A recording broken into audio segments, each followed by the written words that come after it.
بسم الله الرحمن الرحيم والعصر إن الإنسان لفي خسر إلا الذين آمنوا وعملوا الصالحات وتواصوا بالحق وتواصوا بالصبر.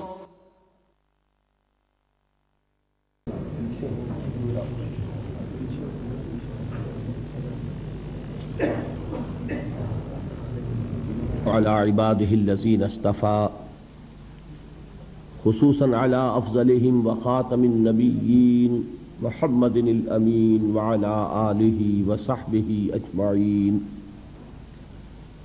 أما بعد فقد قال الله تبارك وتعالى أعوذ بالله من الشيطان الرجيم بسم الله الرحمن الرحيم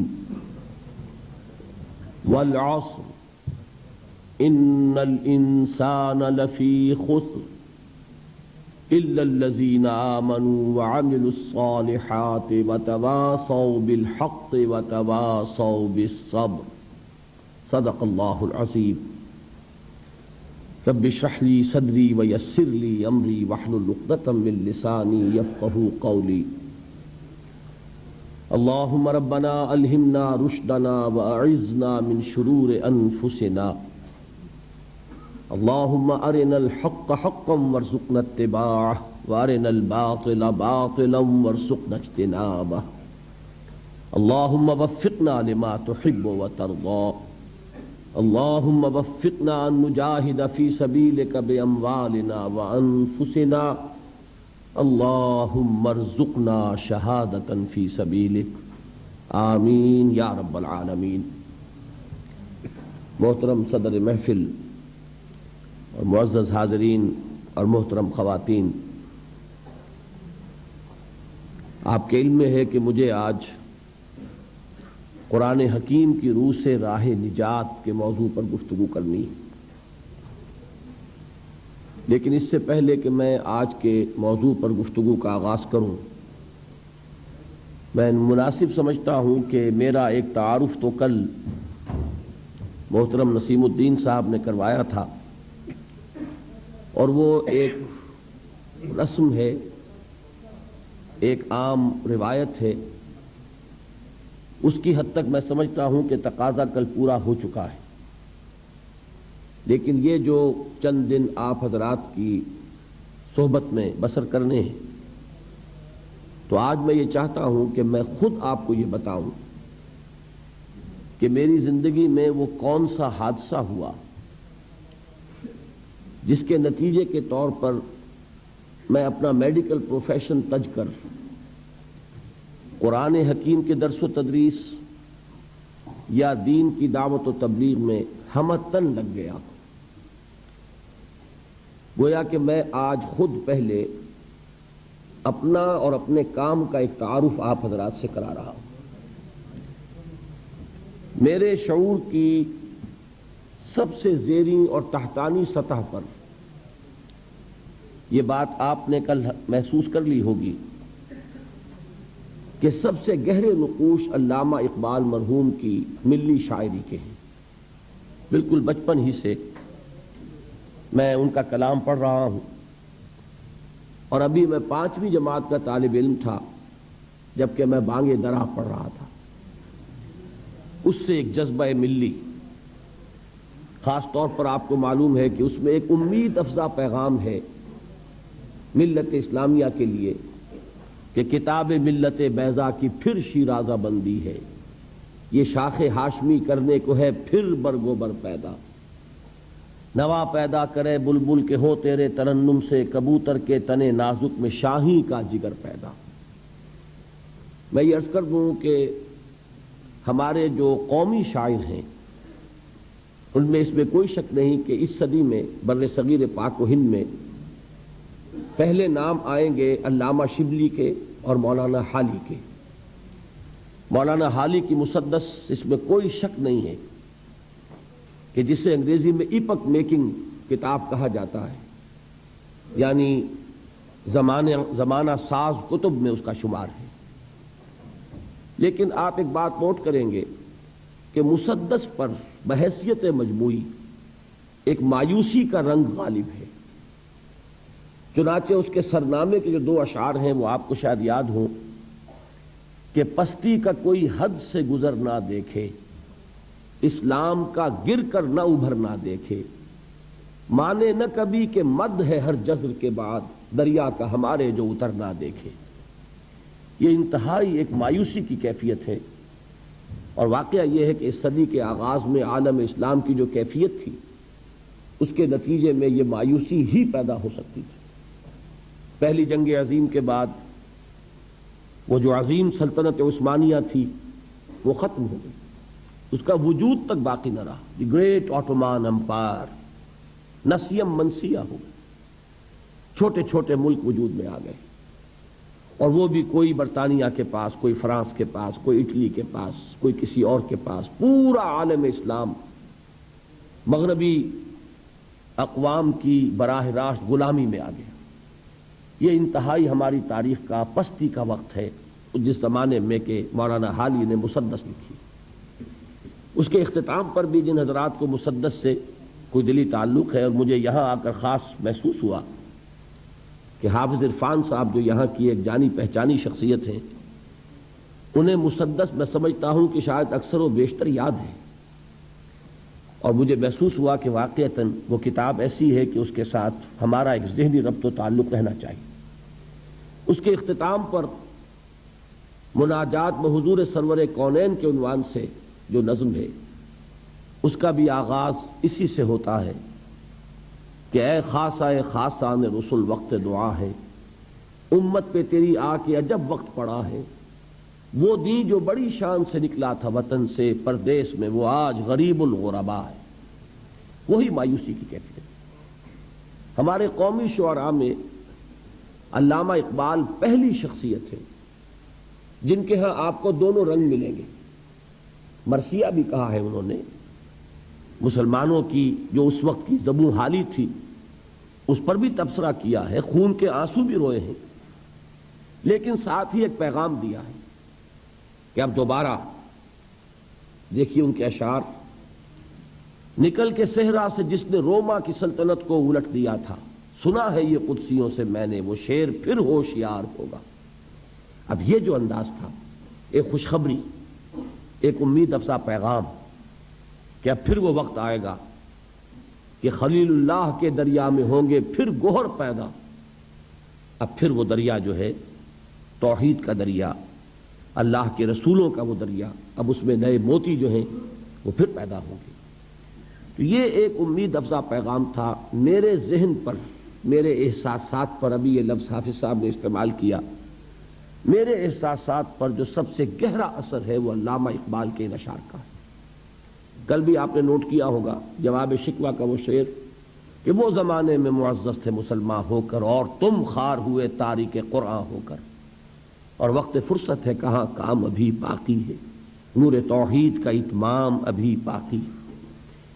بہرحال اس کے بعد، اور بلکہ اس کے ساتھ یہ نوٹ کر لیجئے کہ تحریک پاکستان اس وقت چل رہی تھی، میرا وہ ہائی اسکول کا دور ہے، تو علامہ اقبال کی ملی شاعری سے متاثر ہو کر میں نے بھی ایک طالب علم کی حیثیت سے تحریک پاکستان میں حصہ لیا، اور حصار ڈسٹرکٹ مسلم اسٹوڈنٹس فیڈریشن کا میں جنرل سیکریٹری تھا۔ لیکن اسی زمانے میں مجھے مولانا ابوالکلام آزاد کی تحریروں سے بھی تعارف حاصل ہوا، اور خاص طور پر مولانا سید ابوالعلا مودودی کی تحریروں سے میں نے پڑھا ان دونوں حضرات کو۔ ظاہر بات ہے کہ مولانا ابوالکلام آزاد تو اس وقت کانگریس میں تھے، مولانا مودودی نے ایک علیحدہ جماعت اسلامی کے نام سے بنائی ہوئی تھی، تو مجھے ان سے علمی دلچسپی تو اس وقت ہوئی، لیکن عملی طور پر تحریک پاکستان ہی کا ایک ادنا اور ننھا سا کارکن نہ رہا۔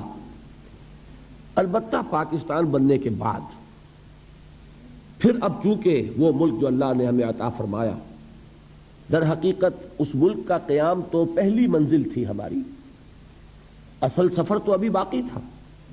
اس ملک میں اسلام کا نفاذ، اسلام کا قیام، وہ جو قائد اعظم نے کہا تھا کہ ہم ایک ایسا خطہ زمین چاہتے ہیں کہ جس میں ہم اس جدید دور میں اسلام کے اصول اخوت و مساوات و حریت کا ایک نمونہ پیش کر سکیں، پوری دنیا کو دکھا سکیں کہ اسلام کیا ہے۔ اسلامی تہذیب کیا ہے، اسلامی تمدن کیا ہے، اسلامی قانون کیا ہے، اسلامی سیاست کیا ہے، اسلامی معیشت کیا ہے، اسلامی معاشرہ کسے کہتے ہیں.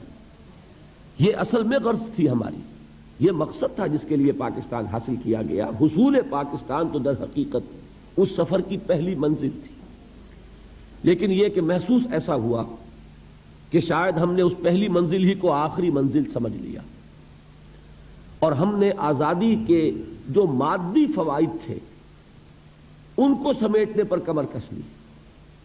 دولت، شہرت، عزت، اقتدار، یہی ہم میں سے اکثر کا مطمع نظر بن کر رہ گیا. اس صورت میں اب پاکستان میں اسلامی نظام کے قیام، بالفعل ایک اسلامی معاشرے کی تشکیل، ایک واقعتاً حقیقتاً اسلامی ریاست کا قیام، اس کے لیے پھر میں نے سن 47 سے سن 57 تک 10 سال جماعت اسلامی کی تحریک کے ساتھ بسر کیے.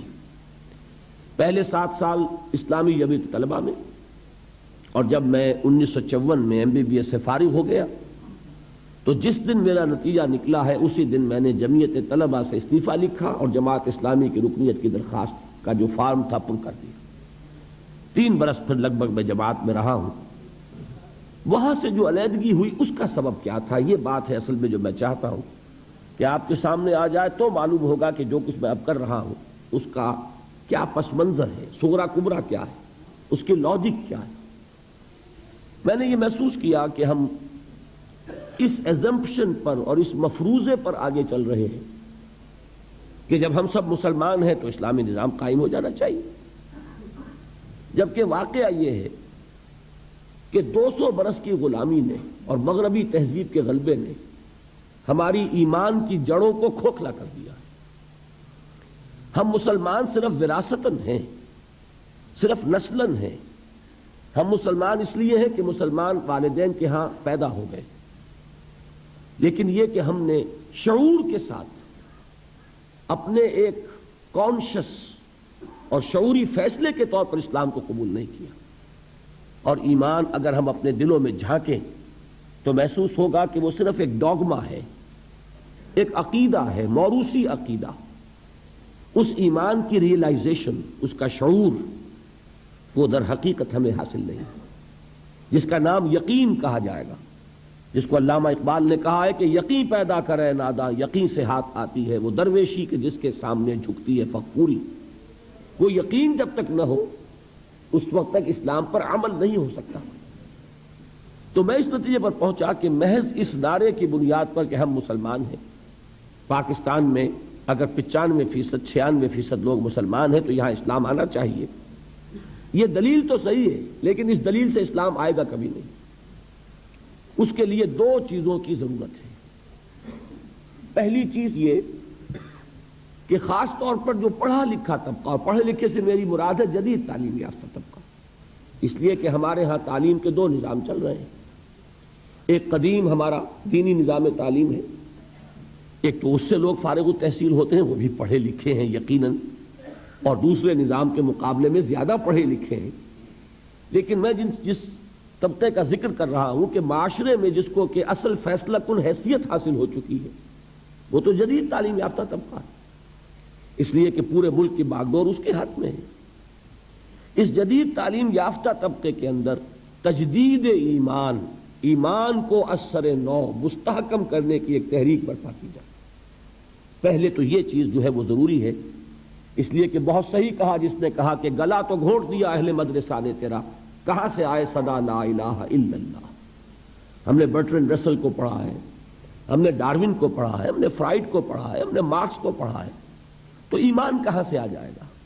ان نظریات نے ہمارے ذہنوں میں تصادم پیدا کیا ہوا ہے، کانفلکٹ ہے، تضادات ہیں. ہم کچھ مانتے کچھ اور ہیں، کرتے کچھ اور ہیں. اس کی وجہ یہی ہے کہ وہ ایمان کی حقیقت ہمیں حاصل نہیں. اس کے لیے خصوصاً جدید تعلیم یافتہ طبقے میں تجدید ایمان کی ایک تحریک. اب ظاہر بات ہے کہ تجدید ایمان کے لیے ہمارے پاس سورس کیا ہے، ایمان کہاں سے ملے گا؟ میں تفصیل کے ساتھ بھی انشاءاللہ ان ایام میں کسی موقع پر عرض کروں گا. اس وقت اجمالاً صرف چونکہ عرض کر رہا ہوں، تو میں جس نتیجے پر پہنچا وہ یہ کہ منبع ایمان اور سرچشمہ یقین قرآن حکیم ہے۔ مولانا ظفر علی خان کا بڑا پیارا شعر ہے، سادہ سا شعر ہے لیکن بڑی عظیم حقیقت کو لیے ہوئے ہے کہ وہ جنس نہیں ایمان جسے لے آئیں دکانیں فلسفہ سے، ڈھونڈے سے ملے گی عاقل کو یہ قرآن کے سی پاروں۔ قرآن وہ نور ہے کہ جو اندھیروں سے نکال کر روشنی میں لاتا ہے۔ اندھیرے کون سے ہیں؟ کفر کا اندھیرا، شرک کا اندھیرا، الہاد کا اندھیرا، مادہ پرستی کا اندھیرا، یہ تمام اندھیرے ہیں۔ سورہ حدید میں فرمایا گیا هو الذی ينزل على عبده آیات بینات لیخرجکم من الظلمات الى النور وان اللہ بکم لرؤوف الرحیم۔ وہی ہے اللہ جو اپنے بندے پر صلی اللہ علیہ وسلم یہ آیات بینات نازل فرما رہا ہے تاکہ وہ ان کے ذریعے سے تمہیں اندھیروں سے نکال کر روشنی میں لائے۔ تو یہ جو ظلمات ہیں، کفر اور شرک اور الہاد اور مادہ پرستی، ان کے اندھیروں سے نکالنے والی کوئی چیز ہے تو وہ قرآن مجید کا نور ہے۔ تو پہلا فیصلہ میرا یہ ہوا کہ مجھے اپنی توانائیاں، اپنی قوتیں، اپنی صلاحیتیں جو بھی اللہ نے عطا فرمائی ہیں، ظاہر بات ہے لا یکلف اللہ نفسا الا وسعها، اللہ تعالیٰ نے ہر انسان کو جو بھی صلاحیتیں اسے عطا فرمائی ہیں اسی کے مطابق مکلف ٹھہرایا۔ جس میں جتنی استعداد ہے اتنا ہی وہ ذمہ دار ہے، اتنا ہی جواب دہ ہوگا۔ زیادہ استعداد ہے زیادہ جواب دہی ہوگی، کم استعداد ہے کم محاسبہ ہوگا۔ یہ اللہ تعالیٰ کا قانون ہے۔ تو بہرحال جو بھی کچھ تھوڑی بہت حقیر سی جو بھی صلاحیت ہے، استعداد ہے، اس کا اولین مصرف ہوگا وہ جو میں نے کل حدیث نبوی کے حوالے سے آپ کے سامنے رکھا تھا کہ حضرت عثمان ابن عفان رضی اللہ تعالی عنہ ذو النورین وہ فرماتے ہیں کہ حضور نے ارشاد فرمایا صلی اللہ علیہ وسلم خیرکم من تعلم القرآن وعلمہ، تم میں سے بہترین لوگ وہ ہیں جو قرآن سیکھیں اور سکھائیں، قرآن کا علم حاصل کریں اور اسے دوسروں تک پہنچائیں۔ تو پہلی بات میں نے یہ طے کی، کون شخص چاہے گا کہ وہ اچھے سے اچھے کیریئر کو اڈاپٹ نہ کرے؟ ہر شخص یہی چاہتا ہے بہتر سے بہتر کیریئر اسے ملے۔ لہذا جب سب سے بہتر کیریئر یہ ہے خیرکم من تعلم القرآن وعلمہ، اور یہ کس کا فرمان ہے؟ الصادق المصدوق، جو سچے ہیں، جن کی سچائی کی گواہی اللہ نے دی۔ تو انہوں نے فرمایا کہ بہترین کیریئر یہ ہے۔ تو میں نے طے کیا کہ جہاں تک طبابت کا معاملہ ہے، میڈیکل پروفیشن ہے، مجھ سے کہیں زیادہ ماہر اطباء اور معالج موجود ہیں۔ یہ کام ایسا نہیں ہے کہ اس کی کوئی کمی واقع ہو جائے گی اگر میں نے اپنی توانائیوں میں اب میں نے اللہ کی اس کتاب کے لیے وقت نکالنا شروع کر دیا۔ تو بہتر سے بہتر معالجین موجود ہیں، مجھ سے بہت بہتر، بہت اعلیٰ کوالیفائڈ لوگ۔ لیکن واقعہ یہ ہے کہ اس دور میں ایک خلیج جو پیدا ہو چکی ہے ہمارے معاشرے میں کہ ایک طرف رجال دین ہیں جو دینی درسگاہوں سے پڑھ کر نکلتے ہیں، ایک طرف جدید یونیورسٹیوں سے اور کالجز سے پڑھ کر لوگ نکلتے ہیں، ان دونوں کے مابین کمیونیکیشن نہیں ہے۔ علماء علم کے پہاڑ ہیں لیکن جدید تعلیم یافتہ لوگوں سے ان کے ذہنی سطح پر گفتگو نہیں کر سکتے۔ وہ اپنی اصطلاحات میں کلام کرتے ہیں اور وہ اصطلاحات جو ہیں جدید تعلیم یافتہ لوگوں کے چونکہ علم میں نہیں ہے لہذا ان تک وہ بات پہنچتی نہیں۔ میں ایک مثال دیا کرتا ہوں کہ جیسے تربیلا ڈیم ہے، منگلا ڈیم ہے، کتنا پانی ہے لیکن وہ پانی بیکار ہے جب تک کہ وہ ڈسٹریبیوشن چینل جو ہے پانی کی تقسیم کے لیے نہروں کا جو نظام ہے، جب تک کہ وہ نہروں سے ہو کر راجباہوں سے ہو کر زمین پر پانی نہیں پہنچے گا، تربیلا ڈیم میں کھڑا ہوا وہ پانی کو فائدہ نہیں پہنچائے گا۔ تو اس وقت صورت یہ ہو چکی ہے کہ علماء کرام علم کے ڈیم ہیں، بہت بڑے بڑے ڈیم، ان کے پاس وہ تمام علوم موجود ہیں، کتاب اللہ، سنت رسول اور پھر ہماری فقہ، اس کا سارا علم موجود ہے، لیکن وہ جو ڈسٹریبیوشن چینلز کا کام ہے وہ نہیں ہو پا رہا، ایک گیپ آف کمیونیکیشن ہے۔ تو اگر اللہ تعالیٰ نے مجھے کوئی صلاحیت ایسی عطا فرمائی ہے، چونکہ میں ان میں سے ہوں، جدید تعلیم یافتہ ماحول سے نکلا ہوں، میں ان کی اصطلاحات سے واقف ہوں، میں ان کے ذہنی اشکالات سے واقف ہوں، میں جانتا ہوں ان کا ذہن کہاں رکتا ہے، کس بات کا جواب چاہتا ہے، کس مسئلے کا حل چاہتا ہے۔ اس مسئلے کا جواب اگر ایک فتوے کی شکل میں دیا جائے وہ قابل قبول نہیں ہوگا جب تک کہ وہ سمجھایا نہ جائے، ان کی بولی میں، ان کی زبان میں، ان کی ٹرمینالوجی میں، ان کی اصطلاحات میں جب تک بات نہیں کی جائے گی، ابلاغ کا حق ادا نہیں ہوگا۔ اور یہ اللہ نے اگر مجھے صلاحیت عطا فرمائی ہے کہ یہ کام میں کر سکتا ہوں تو ہر چیز کو تج کر مجھے اسی کام میں لگ جانا۔ دوسری بات جو مجھے ضروری محسوس ہوئی وہ یہ کہ ہمارے ہاں جو لوگ دیندار ہیں ان لوگوں میں بھی ایک بہت بڑی کمی ہے، وہ یہ کہ فرائض دینی کا ایک جامع تصور ان کے سامنے نہیں ہے۔ وہ یہ جانتے ہیں کہ نماز فرض ہے، 5 وقتہ نماز ادا کرتے ہیں، وہ جانتے ہیں کہ رمضان کے روزے فرض ہیں، وہ جون کے روزے ہوں، جولائی کے روزے ہوں، وہ رکھیں گے، وہ جانتے ہیں کہ زکوٰۃ فرض ہے، وہ ادا کریں گے، لیکن اس سے آگے تصور کہ دین یہ چاہتا ہے کہ اسے غالب کیا جائے، اسے قائم کیا جائے، اسے نافذ کیا جائے، اسے ایک نظام زندگی کی حیثیت سے بالفعل برپا کیا جائے۔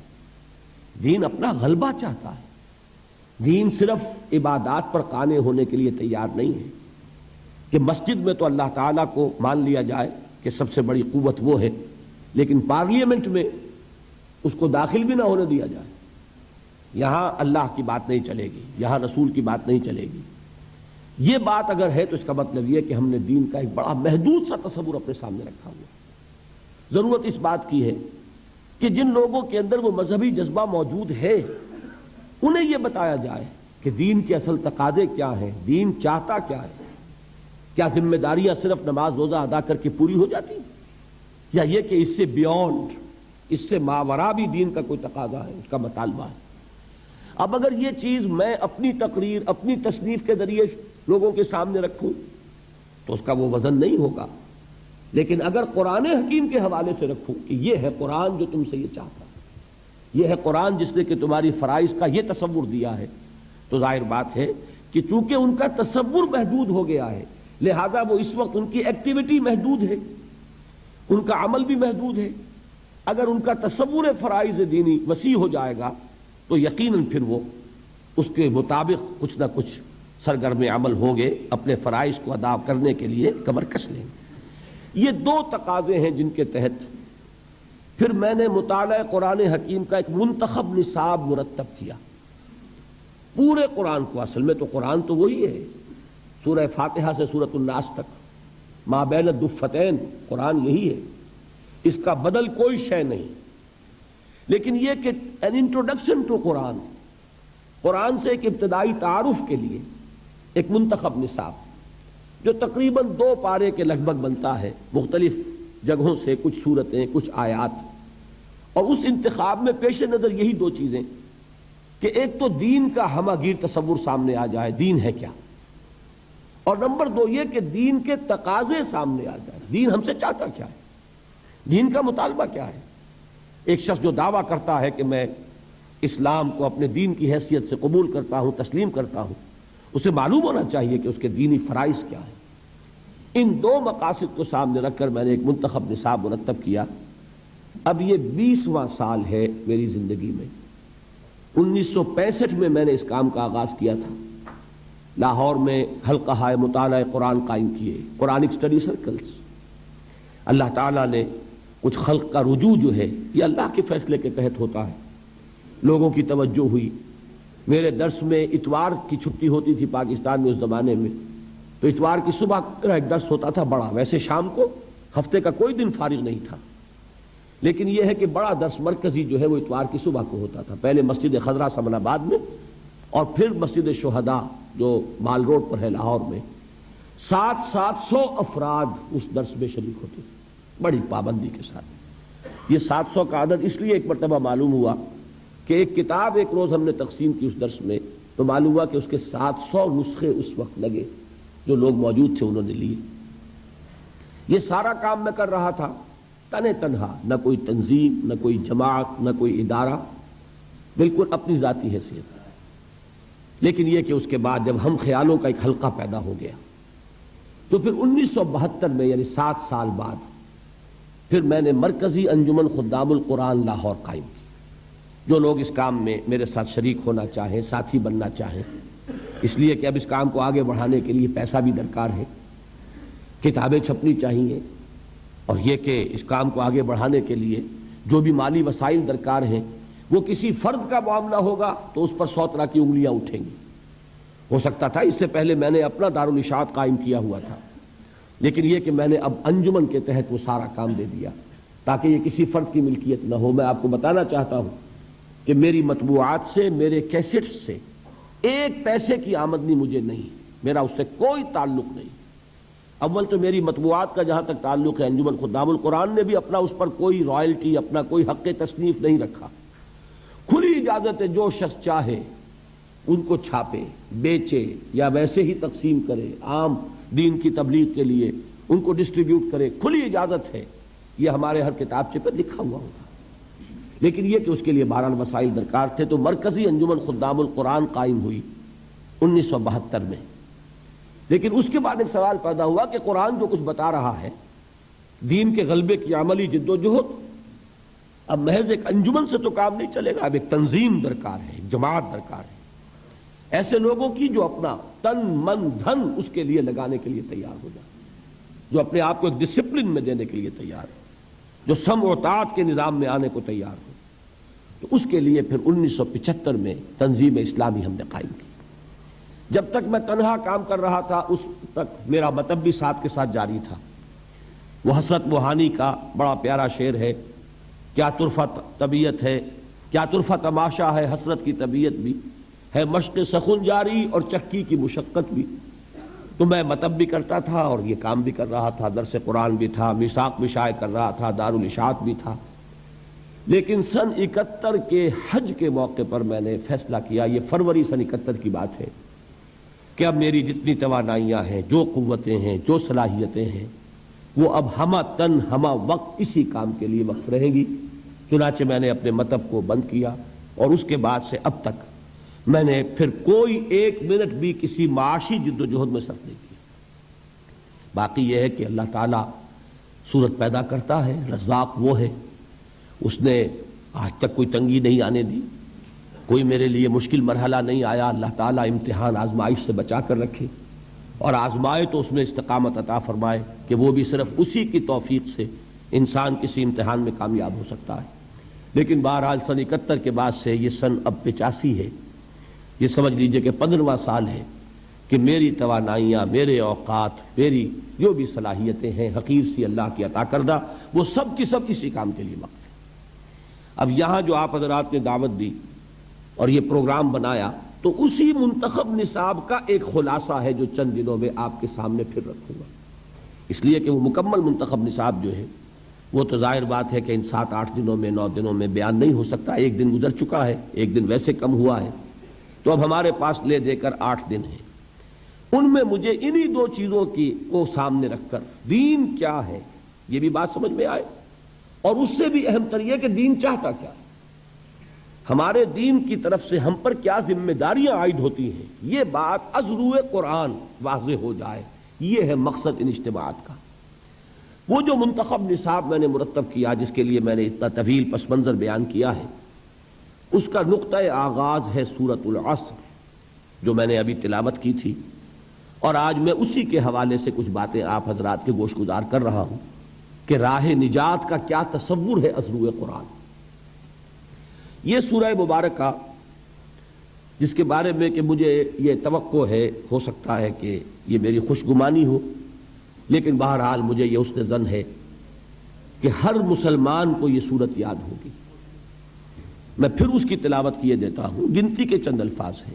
اعوذ باللہ من الشیطان الرجیم، بسم اللہ الرحمن الرحیم، والعصر ان الانسان لفی خسر الا الذین آمنوا وعملوا الصالحات وتواصوا بالحق وتواصوا بالصبر. صدق اللہ العظیم. اس کا ایک سادہ سا ترجمہ پہلے میں کر دیتا ہوں، اس کو ہر شخص جو ہے وہ اپنے ذہن پر کندہ کر لے. والعصر زمانے کی قسم ہے، ان الانسان لفی خسر، تمام انسان خسارے میں ہیں، ٹوٹے میں ہیں، گھاٹے میں ہیں، نقصان میں ہیں، تباہی اور بربادی کے کا نوالا بننے والے ہیں. الا الذین آمنوا، سوائے ان کے جو ایمان لائے، وعملوا الصالحات، اور انہوں نے نیک عمل کیے، وتواصوا بالحق، اور انہوں نے حق کی ایک دوسرے کو وصیت اور تاکید کی، وتواصوا بالصبر، اور انہوں نے صبر کی ایک دوسرے کو تلقین کی۔ اب اس صورت کو اپنے ذہن میں رکھیے، مجھے کچھ تھوڑی سی ہچکچاہٹ یا رکاوٹ طبیعت میں محسوس ہو رہی ہے کہ اس سورہ مبارکہ کا میں نے بارہا درس دیا، ان کے متعدد کیسٹس موجود ہیں، خیال ہوتا ہے کہ ہو سکتا ہے آپ میں سے بہت سے حضرات نے وہ دروس سنے ہوں، ان کے لیے گویا کہ ایک تکرار ہو جائے گی۔ اس پر میری ایک تقریر بھی مطبوعہ ہے، ایک تحریر بھی چھپی ہوئی، تو بہت سے حضرات کے سامنے وہ چیزیں بھی شاید ہوں، لیکن میں یہ سمجھتا ہوں کہ قرآن مجید کا معاملہ چونکہ یہ ہے کہ اس کے لیے تکرار اور اعادہ، جیسا کہ میں نے کل حضور کے الفاظ میں آپ کو سنایا تھا کہ یہ وہ چیز نہیں ہے لا یخلق عن کثرت الرد، یہ بار بار کے تکرار اور اعادے سے اس پر کوئی باسی پن طاری نہیں ہوتا۔ یہ وہ کتاب نہیں ہے کہ جس کو چند مرتبہ پڑھنے کے بعد انسان محسوس کرے اب کیا پڑھنا ہے، پڑھ لیا، سمجھ لیا۔ یہ کتاب تو وہ ہے کہ ہر بار پڑھو گے اس میں ایک نئی ایک ندرت کا احساس ہوگا، اس کی رعنائی، اس کا حسن جو ہے ہر بار ایک نئی شان کے ساتھ تمہارے سامنے آئے گا۔ تو یہ حضور صلی اللہ علیہ وسلم کا فرمان ہے، تو یہی فرمان اس وقت مجھے ایک سہارا دے رہا ہے نفسیاتی اعتبار سے کہ چاہے میں نے سورہ مبارکہ کو بارہا بیان کیا ہو، لیکن آج پھر کوشش کر رہا ہوں اللہ تعالیٰ سے توفیق طلب کرتے ہوئے کہ وہ مجھے صحیح اور دل نشین پیرائے میں اس سورہ مبارکہ کے مفاہیم اور اس کے معنی اور مراد کو آپ کے سامنے پیش کرنے کی توفیق عطا فرمائے، اور اللہ تعالیٰ آپ کے ذہن کے دروازے بھی اس کے لیے کھول دے اور دلوں کے دروازے بھی کھول دے۔ دیکھیے 4 چیزیں اس سورہ مبارکہ کے بارے میں ابتدائی ہیں، وہ گن کر یاد کر لیں۔ نمبر 1، یہ قرآن حکیم کی مختصر ترین صورتوں میں سے ایک ہے، اس کی کل 3 آیات ہیں، اور 3 آیات سے کم پر کوئی سورت قرآن مجید میں مشتمل نہیں۔ اسی کے ساتھ ذہن میں یہ بات لے آئیے کہ جن رکعتوں میں نماز کی ہم سورہ فاتحہ کے ساتھ کچھ قرآن مجید اور پڑھتے ہیں، اس کا بھی نصاب 3 آیات کا ہے۔ بڑی آیت ہو، آیت الکرسی ہو، تو وہ 1 آیت بھی کفایت کر جائے گی، لیکن یہ کہ عام طور پر 3 آیات کی تلاوت جو ہے ہر رکعت کے اندر، جن رکعتوں میں کہ سورہ فاتحہ کے بعد قرآن مجید کا کچھ حصہ ملایا جاتا ہے، یہ نبی اکرم صلی اللہ علیہ وسلم کی ہدایت ہے۔ اور 3 آیات سے کم پر قرآن مجید کی کوئی صورت مشتمل نہیں، اور عجیب حسن اتفاق ہے، شاید کبھی آپ کا ذہن ادھر منتقل نہ ہوا ہو کہ 3 ہی صورتیں ہیں قرآن مجید کی جو 3 آیات پر مشتمل ہیں۔ سورۃ العصر، سورۃ الکوثر، انا اعطیناک الکوثر فصل لربک وانحر ان شانئک هو الابتر، اور سورۃ النصر، یہ 3 صورتیں ہیں 3 آیات پر مشتمل۔ تو ظاہر ہو گیا کہ قرآن مجید کی مختصر ترین 3 صورتوں میں سے ایک صورت سورۃ العصر ہے۔ نمبر 2، یہ قرآن حکیم کی اولین صورتوں میں سے ہے۔ آپ کو معلوم ہے کہ قرآن مجید کی تنزیل مکمل ہوئی ہے 22 برس میں۔ 23 برس جس کو کہہ دیا جاتا ہے وہ اصل میں 23 برس قمری ہے، اور ہمارا ذہن چونکہ آج کل جو ہے وہ تو شمسی تقویم کا عادی ہے، ہم انگریزی مہینوں کو زیادہ جانتے ہیں بنسبت اسلامی مہینوں کے، اس کے حساب سے اگر آپ لگائیں گے تو 22 برس ہے۔ 610 عیسوی میں حضور پر پہلی وحی نازل ہوئی، اور 632 عیسوی میں حضور صلی اللہ علیہ وسلم کا وصال ہوا۔ تو یہ 22 برس میں قرآن نازل ہوا، تھوڑا تھوڑا تھوڑا تھوڑا۔ اور قرآن مجید کے نزول میں ایک ترتیب یہ بھی رہی ہے، شروع میں بہت تھوڑا تھوڑا حصہ نازل ہوا، اور اکثر صورتیں جو ہے آخری پارے کی جو سب سے چھوٹی صورتیں ہیں قرآن مجید کی، وہی ہے کہ جو سب سے پہلے نازل ہوئی۔ تو یہ چھوٹی چھوٹی صورتیں جو ہیں یہ وہ ہیں کہ جنہوں نے آ کر ایک ہلچل مچا دی تھی۔ کوئی حالی کے اشعار ہے کہ وہ بجلی کا کڑکا تھا یا صوت ہادی، عرب کی زمین جس نے ساری ہلا دی۔ وہ آیات یہی تھی، یہی چھوٹی چھوٹی صورتیں کہ جو آخری پارے میں ہیں، انہوں نے ایک ہلچل پیدا کر دی۔ جس سے کہ وہاں بات آئے عما یتساءلون عن النبأ العظیم الذی هم فیہ مختلفون، یہ کس چیز کے بارے میں چہمے گوئیاں ہو رہی ہیں؟ اس بڑی خبر کے بارے میں جس کے بارے میں کہ ان کے مابین اختلاف ہو گیا۔ تو قرآن مجید میں پہلے جو صورتیں نازل ہوئی وہ چھوٹی ہیں حجم کے اعتبار سے، لیکن معانی اور مفاہیم کے اعتبار سے ہرگز مبالغہ نہیں ہے یہ کہنے میں کہ معانی کے دریا ہیں، بلکہ سمندر ہیں جن کو کوزے میں بند کر دیا گیا۔ اور اس کے بعد انہی مضامین کی تفصیل ہوئی۔ پھر جب طویل صورتیں نازل ہوئیں، خاص طور پر طویل مدنیات، انہی صورتوں کی شرح ہے وہ۔ چنانچہ سورہ ہود میں اللہ تعالیٰ نے خود قرآن مجید کا تعارف کرایا ہے، الف لام را کتاب احکمت آیاتہ ثم فصلت من لدن حکیم خبیر، یہ وہ کتاب ہے قرآن جس کی آیات پہلے محکم کی گئیں، مضبوط کی گئیں، یہ چھوٹے چھوٹے جملوں کے اندر معانی کے سمندر جو ہیں وہ بند کیے گئے، پھر ایک حکیم اور خبیر ہستی کی طرف سے ان کی تفصیل بیان ہوئی۔ تو یہ قرآن مجید کا ایک خاص اسلوب ہے۔ تو یہ نوٹ کیجئے کہ سورۃ العصر بھی قرآن حکیم کی اولین صورتوں میں سے ایک ہے۔ تیسری بات یہ نوٹ کیجئے، ہر زبان کی ادب میں آپ کے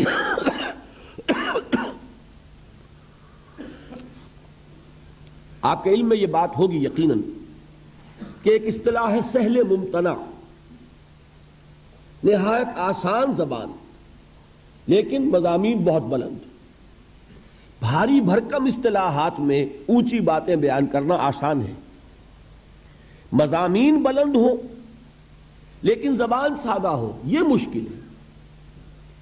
اس کو کہتے سہل ممتنع، بظاہر تو بہت سہل نظر آئے لیکن آپ ویسا کلام خود کہنا چاہیں تو دانتوں پسینہ آ جائے۔ آپ کو معلوم ہے کہ غالب کے اشعار میں ابن مریم ہوا کرے کوئی، میرے دکھ کی دوا کرے کوئی، اب کوئی لفظ مشکل نہیں لیکن ذرا کوئی کہہ کے تو دکھائے یہ اشعار، سادہ بالکل سلیس زبان، لیکن یہ ہے کہ وہ اپنے ادبیت کے اعتبار سے ایک معراج ہے۔ تو قرآن حکیم ویسے تو پورا کا پورا ابتدا سے انتہا تک عربی زبان کی ادبیت کی معراج ہے۔ کل میں بیان کر چکا ہوں کہ اس کے اعجاز کا سب سے نمایاں پہلو اور سب سے اولین پہلو یہی تھا جس پر کہ اس نے چیلنج کیا ہے تحدی کے ساتھ کہ اگر تم مقابلہ کر سکتے ہو تو کرو، فاتو بسورۃ من مثلہ، لے آؤ ایک ہی صورت اس جیسی جس کا مقابلہ کوئی نہیں کر سکا، کوئی جھوٹ موٹ کو بھی میدان میں کھڑا نہیں ہو سکا کہ میں اس چیلنج کو قبول کرتا ہوں۔ تو قرآن مجید از ابتدا تا انتہا عربی ادب اس کا کلاسک ہے، یہ اس کا چوٹی کا، اس کی ایک معراج کا مقام رکھنے والا۔ لیکن اس میں بعض مواقع ایسے ہوتے ہیں جیسے میں نے سورۃ الرحمن کے بارے میں حضور کی حدیث کل سنائی، سورۃ الرحمن عروس القرآن، یہ قرآن کی دلہن ہے، اس میں صوتی آہنگ ہے، اس کا اپنا ایک میوزک ہے، اس کے اپنے اندر ایک غنا ہے، اس کے الفاظ کا ظاہری حسن ہے۔ اب یہ خصوصیت ہے سورہ رحمان کی۔ اسی طرح سہل ممتنع کے اعتبار سے قرآن مجید کی اہم ترین سورت سورۃ العصر ہے، اس میں کوئی لفظ مشکل نہیں، والعصر۔ دیکھیے عام اردو دان جو لوگ ہیں وہ بھی یہ الفاظ استعمال کرتے ہیں، ہم عصر الفاظ، ہم عصر اشخاص، کانٹمپریریز جو ایک زمانے میں رہتے ہو، ہم عصر حاضر، عصر رواں، سب بولتے ہیں یہ الفاظ۔ عصر جدید، ان الانسان لفی خسر، انسان کا لفظ کون نہیں جانتا، خسر خسارہ یہ اردو کے اندر مستعمل ہے۔ ان الا الذین آمنوا، ایمان، عمل صالح، تواسی ذرا ایک تھوڑی سی بدلی ہوئی شکل ہے لیکن اردو میں وہ لفظ بھی مستعمل ہے، وصیت، وصیت سے تواسی بنا، باب تفاعل ہے، بالحق وتواصوا بالصبر، کوئی لفظ بھی ثقیل نہیں، کوئی بھاری بھرکم اصطلاح نہیں۔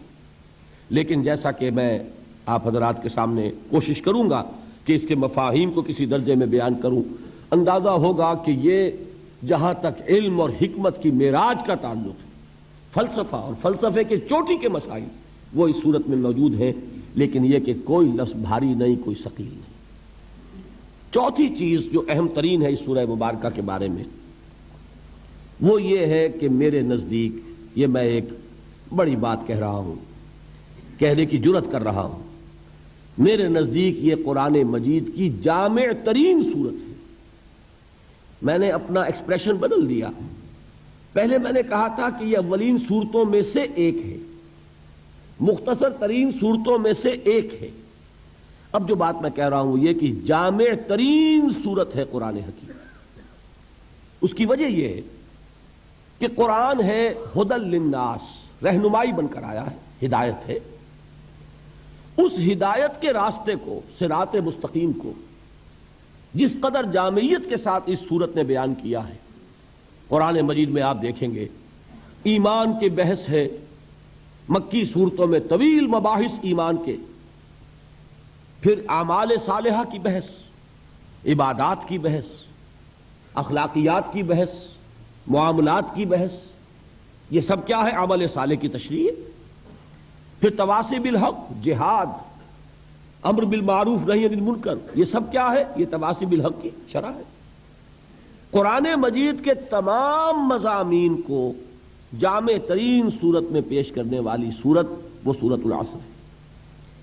اس کا احساس صحابہ کرام کو تھا، چنانچہ ہمیں ایک روایت ملتی ہے، کان الرجلان من اصحاب النبی صلی اللہ علیہ وسلم اذا التقیا لم يتفرقا حتى يقرأ احدهما على الاخر سورۃ العصر ثم يسلم احدهما على الاخر۔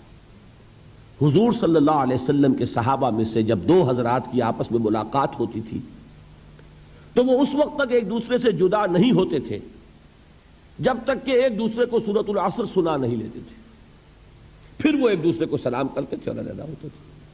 اب آپ اندازہ کیجئے کیوں، بعد میں یہ بات واضح ہو جائے گی کہ اس کا سبب کیا ہے۔ صحابہ کا کوئی عمل حکمت سے خالی نہیں تھا، قرآن مجید کی قدر و قیمت کے اصل جاننے والے صحابہ کرام ہیں، ان کا یہ طرز عمل اور سورہ مبارکہ کے ساتھ یہ لگاؤ اور یہ تعلق۔ ویسے آپ کو معلوم ہے قرآن مجید کی سورتوں کی سردار کون سی سورت ہے؟ سورۃ الاخلاص، اس لیے کہ اس کو حضور نے سنو سے قرآن کے مساوی قرار دیا، ایک تہائی قرآن کے برابر۔ 4 آیتیں ہیں لیکن ایک تہائی قرآن کے مساوی۔ اس کی وجہ کیا ہے کہ اسلام کی جڑ بنیاد ہے توحید، لیکن یہ کہ اس توحید کا جامع ترین بیان سورۃ الاخلاص میں، تو گویا کہ یہ جڑ ہے، اس پہلو سے اہم ترین سورت ہے۔ لیکن ظاہر بات ہے کہ توحید حصہ ہے ایمان کا، گویا کہ صرف ایمان کے ایک پہلو کو یہ سورت بیان کر رہی ہے، اعمال کی کوئی بحث نہیں، تواصی بالحق کی کوئی بحث نہیں، تواصی بالصبر کی کوئی بحث نہیں۔ اس اعتبار سے اسے جامع ترین سورت نہیں کہیں گے، اہم ترین تو ہے، اس لیے کہ توحید ہی جڑ ہے، بنیاد ہے۔ اسی طریقے سے آیت الکرسی، حضور نے فرمایا یہ تمام آیات قرآنیہ کی سردار ہے، اس کی وجہ بھی وہی توحید، اس لیے کہ ہمارا دین حقیقت میں دین توحید ہے۔ لیکن جامعیت ایک اور شے ہے، قرآن کے مضامین کا احاطہ کر لینا۔ یہ واقعہ یہ ہے کہ وہ جیسی کہ جس صورت میں کہ یہ بات سورۃ العصر میں سامنے آتی ہے اور کسی صورت میں نظر نہیں آئے گی۔ ہاں، دین کے فلسفے کے لیے نہایت جڑ اور بنیاد کی چیز سورۃ الفاتحہ ہے، جو مقدمہ ہے قرآن کا، جو گویا کہ دیباچہ ہے قرآن کا، جسے ام القرآن کہا گیا، وہ سورہ مبارکہ 7 آیات، وَلَقَدْ آتَيْنَاكَ سَبْعًا مِنَ الْمَثَانِي وَالْقُرْآنِ الْعَظِيمِ۔ لیکن یہ کہ جامعیت کے اعتبار سے عرض کر رہا ہوں کہ جامع ترین سورت سورۃ العصر۔ میں نے ایک تو صحابہ کرام کا عمل آپ کے سامنے رکھا، دوسرے امام شافعی رحمۃ اللہ علیہ کے 2 اقوال ملتے ہیں، وہ بھی آپ کو سنانا چاہتا ہوں۔ ایک قول تو ان کا بہت مشہور ہے، لو تدبر الناس هذه السورۃ لوسعتهم، اگر لوگ صرف اس ایک سورت پر تدبر کریں، غور کریں، اس کی گہرائیوں میں اترے تو یہ سورت ان کی ہدایت کے لیے کافی ہو جائے گی۔ ایک اور قول ہے امام شافعی رحمۃ اللہ علیہ کا، جو نقل کیا ہے مفتی محمد عبدہ نے اپنی تفسیر میں، کہ لو لم ينزل من القرآن سواها لکفت الناس، اگر قرآن مجید میں سے سوائے سورۃ العصر کے کوئی اور سورت نازل نہ ہوتی، کوئی اور حصہ نازل نہ ہوتا، تو یہ بھی لوگوں کی ہدایت کے لیے کافی تھی۔ اس سے اندازہ آپ کو ہو سکتا ہے کہ امام شافعی رحمۃ اللہ علیہ کے نزدیک اس سورہ مبارکہ کی کیا عظمت ہے۔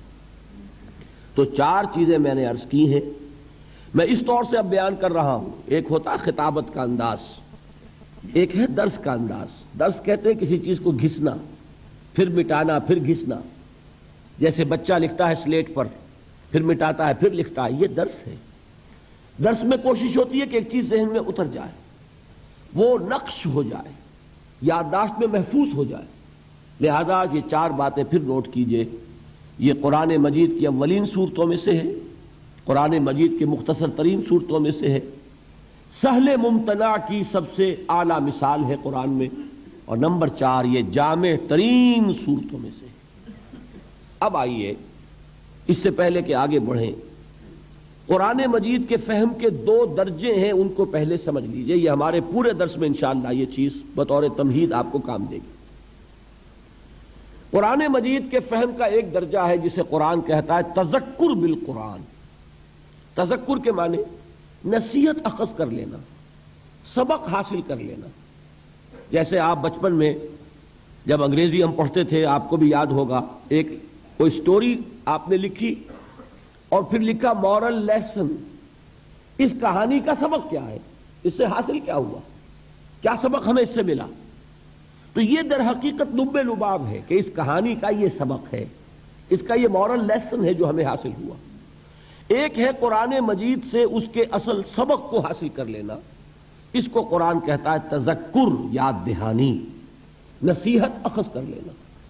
اور اس کے اعتبار سے قرآن مجید کا یہ دعویٰ ہے، بلکہ اللہ کا دعویٰ ہے وَلَقَدْ يَسَّرْنَا الْقُرْآنَ لِلذِّكْرِ فَهَلْ مِن مُدَّكِرٍ۔ یہ 4 مرتبہ سورہ قمر میں یہ آیت آئی ہے۔ ہم نے اس قرآن کو تذکر کے لیے انتہائی آسان بنا دیا۔ یہ اتنی سادہ کتاب ہے، کتاب مبین، ایک شخص اس کو پڑھتا چلا جائے، وہ فلسفی نہ ہو، منطقی نہ ہو، اس نے کوئی اعلیٰ علوم حاصل نہ کیے ہوں، لیکن اگر اس کا تھوڑا سا عربی زبان کے ساتھ اس کی ایک یعنی واقفیت کا معاملہ ہو تو وہ اس سے جو اس کا اصل لب لباب ہے وہ حاصل کرتا چلا جائے۔ اس لیے کہ دیکھیے قرآن مجید نازل ہوا انسانوں کی ہدایت کے لیے۔ انسانوں میں بدو بھی تھے، انسانوں میں کاشتکار بھی ہیں، انسانوں میں مزدور بھی ہیں، انسانوں میں فلسفی بھی ہیں، حکماء بھی ہیں، اہل منطق بھی ہیں۔ تو قرآن تو سب کے لیے ہدایت بن کر نازل ہوا نا، لہذا اس نے وہ انداز اختیار کیا ہے کہ ایک عام بدو بھی اس کو سنے تو اسے محسوس ہو کہ میرے دل کی پکار ہے۔ یہ جو کچھ دیکھنا تقریر کی لذت کے جو اس نے کہا، میں نے یہ جانا کہ گویا یہی میرے دل میں تھا، ورنہ یہ کہ وہ کیسے قرآن سے سبق حاصل کرے گا۔ تو قرآن مجید کو آسان بنایا گیا تذکر کے لیے، لیکن ایک دوسرا درجہ ہے قرآن کا جس کا نام ہے تدبر۔ افلا یتدبرون القرآن ام علی قلوب اقفالها، کیا یہ قرآن پر تدبر نہیں کرتے؟ تدبر کسے کہتے ہیں؟ یہ دبر سے بنا ہے، کسی چیز کا پیچھا پکڑ لینا۔ انسان جو ہے اس میں غواصی کر رہا ہے، غوطے لگا رہا ہے، غور کر رہا ہے، جس کے لیے میں نے کل علامہ اقبال کا مصرع آپ کو سنایا تھا کہ قرآن میں ہو غوطہ-زن اے مرد مسلمہ، جس کے لیے حضور نے فرمایا کہ لا تنقضی عجائبہ، یہ وہ کتاب ہے جس کے عجائبات کبھی ختم ہی نہیں ہوں گے۔ 20ویں صدی کا ایک فلسفی علامہ اقبال، وہ مشرق و مغرب کے اور قدیم اور جدید فلسفے کھنگالنے کے بعد پھر اسے تسکین حاصل ہوئی تو قرآن مجید کے دامن میں۔ تو گویا کہ قرآن مجید کا ایک ہے انداز تدبر کا، ایک ہے تذکر کا۔ تذکر کے لیے نہایت آسان اور تدبر کے اعتبار سے انتہائی مشکل کتاب، اس کی تہ تک پہنچنا انسان کے لیے ممکن نہیں۔ اللہ کا کلام ہے، اللہ کے کلام کی تہ تک کوئی پہنچ پائے گا؟ ناممکن۔ یہ ایک باؤنڈ لیس ہے، اس کی کوئی حدود نہیں ہے، یہ کلام مطلق ہے۔ کلام متکلم کی صفت ہوتا ہے، یہ کلام ہے اللہ کا، یہ اللہ کی صفت ہے۔ تو اللہ کی صفت جیسے اللہ کی ذات جو ہے وہ باؤنڈ لیس ہے، مطلق ہے، لا محدود، لا متناہی، اسی طرح یہ قرآن لا محدود، لا متناہی، اس کی تہ تک پہنچنا کسی کے لیے ممکن نہیں۔ اسی لیے حضور نے فرمایا لا تنقضی عجائبہ، اس کے عجائب کبھی ختم نہیں ہوگی، اس پر غور کرنے والے غور کرتے رہیں گے، علم اور حکمت کے موتی نکالتے چلے جائیں گے، لیکن یہ کہ اس کی یہ کان ختم ہونے والی نہیں ہے، ہر دور میں نئے موتی، نئے علم و حکمت کی جواہرات جو ہے وہ اس سے نکالے جاتے رہے۔ تو تدبر کے اعتبار سے میں آپ کو ایک روایت سناتا ہوں۔ حضرت عبداللہ ابن عمر رضی اللہ تعالی عنہما صحابی ہیں، حضرت عمر کے صاحبزادے ہیں، خود صحابی ہیں۔ وہ یہ فرماتے ہیں کہ میں نے صرف سورہ بقرہ پر 8 برس تک تدبر کیا۔ اب آپ بتائیے، انہیں عربی نہیں سیکھنی تھی، صرف و نحو نہیں سیکھنی تھی، عربی مادری زبان، انہیں جسے ہم کہتے ہیں شان نزول، اس کے لیے کوئی کھود کرید کرنے کی ضرورت نہیں تھی، وہ تو خود اس ماحول میں تھے جس میں قرآن نازل ہو رہا ہے، وہ سارا پس منظر ان کی نگاہوں کے سامنے ہے۔ He was himself a part of that environment، وہ تو خود اس ماحول کا ایک جز تھے جس ماحول میں قرآن نازل ہو رہا ہے، تو انہیں تو کوئی چھان بین کرنے کی ضرورت نہیں کہ یہ آیت کس واقعے پر نازل ہوئی، اس آیت کا کیا پس منظر ہے، اس کا کیا شان نزول ہے۔ عربی ان کی گھر کی، پھر یہ کہ وہ خود اس ماحول میں ہے جس میں قرآن نازل ہو رہا ہے، سن رہے ہیں براہ راست محمد الرسول اللہ صلی اللہ علیہ وسلم سے۔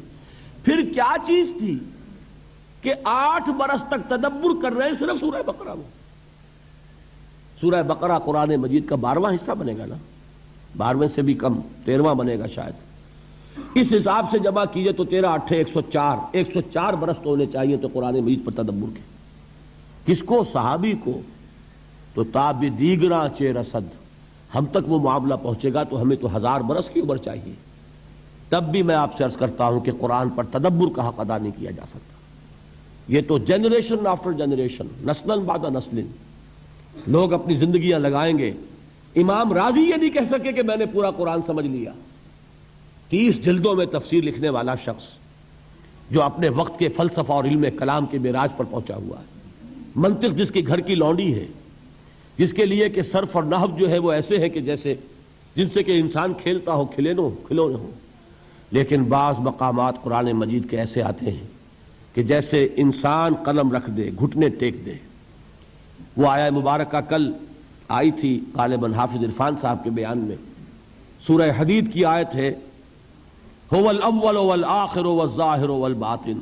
جب اس مقام پر آتے ہیں امام راضی تو کہتے ہیں علم ان هذا المقام مقام غامض مہیب عمیق، ہوشدار کے رہبر دم تیغ است قدم را، یہ مقام بہت عمیق ہے، بہت گہرا ہے، بہت مشکل ہے، بہت مہیب ہے، پر ہیبت ہے، اس کی ترجمانی الفاظ میں کرنا ممکن نہیں۔ تو امام راضی کا حال یہ ہو، کشاف دعویٰ نہ کر سکے کہ اس نے قرآن مجید کے ہر لفظ کو بیان کر دیا ہے، تو میرے اور آپ کے یا اس 20ویں صدی کا کوئی بھی شخص، بڑے سے بڑا پڑھا لکھا شخص، وہ کیا دعویٰ کرے گا؟ تو جان لیجئے کہ قرآن مجید کے فہم کے یہ 2 درجے ہیں۔ ایک درجہ تذکر، جس کے اعتبار سے یہ بہت آسان ہے۔ میں اس کی مثال دیا کرتا ہوں۔ آپ تو چونکہ سمندر سے بہت قریب رہتے ہیں اور یہ گزرگاہ ہے، تیل کے ٹینکرز یہاں سے گزرتے رہتے ہیں، کبھی کوئی ٹینکر جو ہے اگر لیک کر جائے تو تیل جو ہے وہ پانی کی سطح پر رہتا ہے۔ تو اسی طریقے سے قرآن مجید کی جو اصل حکمت ہے، اس کا جو اصل سبق ہے، جو یہ سکھانا چاہتا ہے، وہ قرآن کی سطح پر ہے۔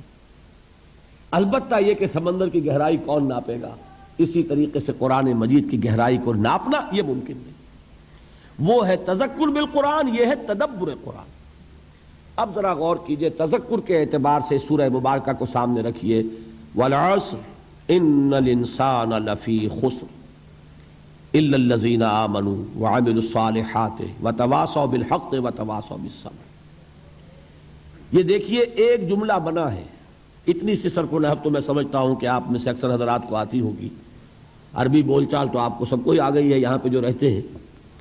تھوڑی سی صرف و نحو، والعصر، زمانے کی قسم ہے، جملہ پورا نہیں ہوا، آیت پوری ہو گئی، جملہ تو پورا نہیں جب تک کہ یہ نہ بتایا جائے کہ قسم کس چیز پر کھائی گئی۔ ان الانسان لفی خسر، یہ مکمل جملہ ہے۔ الا الذین آمنوا وعملوا الصالحات، یہ مستثنیٰ ہے۔ مستثنا منہ کیا ہے، کس چیز سے مستثنا کیا گیا ہے، جب تک اس کے ساتھ جوڑیں گے نہیں مطلب سمجھ میں نہیں آئے گا۔ تو اصل میں یہ تینوں آیتیں مل کر ایک مکمل جملہ بنتی ہیں۔ زمانے کی قسم ہے تمام انسان برباد ہونے والے ہیں سوائے ان کے جو ایمان لائے اور جنہوں نے نیک عمل کیے اور جنہوں نے ایک دوسرے کو حق کی تاکید کی اور جنہوں نے ایک دوسرے کو صبر کی نصیحت کی۔ اب اس جملے کو اپنے سامنے رکھیے، پہلا سبق کیا حاصل ہوا؟ پہلا تذکر کیا ہے؟ انسان کی کامیابی اور ناکامی کا ایک معیار ہے جو ہمارے سامنے آ رہا ہے، اور یہ ہر شخص جانتا ہے کہ ہم جو بھاگ دوڑ دنیا میں کر رہے ہیں، صبح سے شام تک کی مشقت، آپ لوگ اکثر اپنے گھر والوں کو چھوڑ کر آئے ہوئے ہیں یہاں، کتنی محنت ہے، کتنی مشقت ہے، کتنی مشکلات اٹھا رہے ہیں، لیکن یہ سب کچھ کیوں کر رہے ہیں؟ کامیابی کے حصول کے لیے۔ البتہ کامیابی کے معیارات ہیں، ہمارے ذہنوں میں جو معیارات بیٹھے ہوئے ہیں وہ کیا ہیں؟ کامیابی پیسے سے ہے، کامیابی جائیداد سے ہے، کامیابی کاروبار سے ہے، کامیابی شہرت سے ہے، کامیابی اقتدار سے ہے۔ یہ معیارات ہیں۔ جو جتنا دولت مند اتنا کامیاب، جو جتنا مشہور اتنا کامیاب، جو جتنا پاپولر اتنا کامیاب، جو حکومت پر پہنچ گیا کامیاب، جس نے بڑا کاروبار جما لیا کامیاب، جس نے بہت جائیداد بنا لی کامیاب۔ یہی ہے اصل میں ساری بس کی گانٹھ۔ جو تصور کامیابی کا ہوگا اسی کے مطابق آپ کی بھاگ دوڑ ہوگی، اسی کے لیے جد و جہد ہوگی، اسی کے لیے توانائیاں صرف ہوں گی، اسی کے لیے دن رات کی مشقت ہوگی۔ یہ ہے اصل شے جس کی یہاں نفی ہو رہی ہے۔ کامیابی دولت سے نہیں، کامیابی شہرت سے نہیں، کامیابی اقتدار اور طاقت اور حکومت سے نہیں، بلکہ کامیابی ہے ایمان سے، عمل صالح سے، تواصی بالحق سے، تواصی بالصبر سے۔ آپ غور کیجئے اس نقطہ نظر کا، اس ایٹیچیوڈ کا، یہ جو مینٹل ایٹیچیوڈ ہے، اس کا بدل جانا ہی انسانی شخصیت کے اندر انقلاب برپا کرے گا۔ اب آپ کا نتیجہ کیا نکلا؟ اگر تو دولت سے کامیابی ہوتی تو قارون بہت کامیاب تھا، اگر حکومت سے کامیابی ہوتی تو فرعون اور نمرود بہت کامیاب تھے۔ کامیابی ان سے نہیں ہے۔ کامیابی انسان دولت میں قارون کی دولت تک پہنچ جائے اور دنیا میں دبدبہ اور اقتدار اور سلطنت اور حکومت کے اعتبار سے وہ نمرود اور فرعون کا مقام حاصل کر لے، وہ ناکام ہے، خائب ہے، خاسر ہے، برباد ہے۔ اور ابو ذر غفاری کامیاب ہیں، چاہے ان کے پاس کچھ نہیں تھا، جھونپڑی تک نہیں تھی، کوئی گھر نہیں تھا۔ حضور نے فرمایا ہے اللہ کے کچھ بندے ایسے ہوتے ہیں جو کسی محفل میں جانا چاہیں تو انہیں اجازت نہ ملے، جو کہیں اگر رشتہ کرنا چاہیں کوئی ان سے رشتہ کرنے کو تیار نہ ہو، کہیں کوئی سفارش کرنا چاہے تو ان کی کوئی بات ہی نہ سنے۔ لیکن اللہ کے ہاں ان کا وہ مقام ہے کہ اگر بھولے سے بھی کسی بات پر قسم کھا بیٹھتے ہیں تو اللہ ان کی قسم کی لاج رکھتا ہے۔ یہ ہے فرق، یہ جان لیجئے اچھی طرح۔ اس بات کا مان لینا آسان، اس پر سبحان اللہ کہنا آسان، لیکن اس کے مطابق آپ کے اپنے ذہن کا بدل جانا بہت مشکل، اس لیے کہ ہم متاثر ہوتے ہیں اپنے ماحول سے۔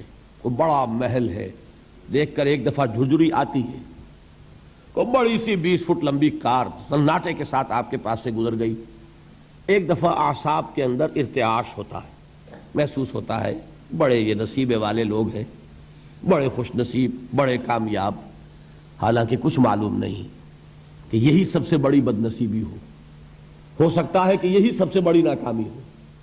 اگر ذہنوں میں یہ بات بیٹھ جائے کامیابی کس شے سے، یہی وجہ دیکھیے قرآن مجید میں بارہا آپ دیکھیں اولئک هم المفلحون، یہ ہے لوگ کامیاب ہونے والے۔ آج یہ آپ نے نماز میں وہ آیات سنی، یا ایھا الذین آمنوا ارکعوا واسجدوا واعبدوا ربکم وافعلوا الخیر لعلکم تفلحون۔ اے ایمان والو، رکوع کرو، سجدہ کرو، اپنے رب کی پرستش اور بندگی کرو اور اچھے کام کرو تاکہ تم کامیاب ہو جاؤ۔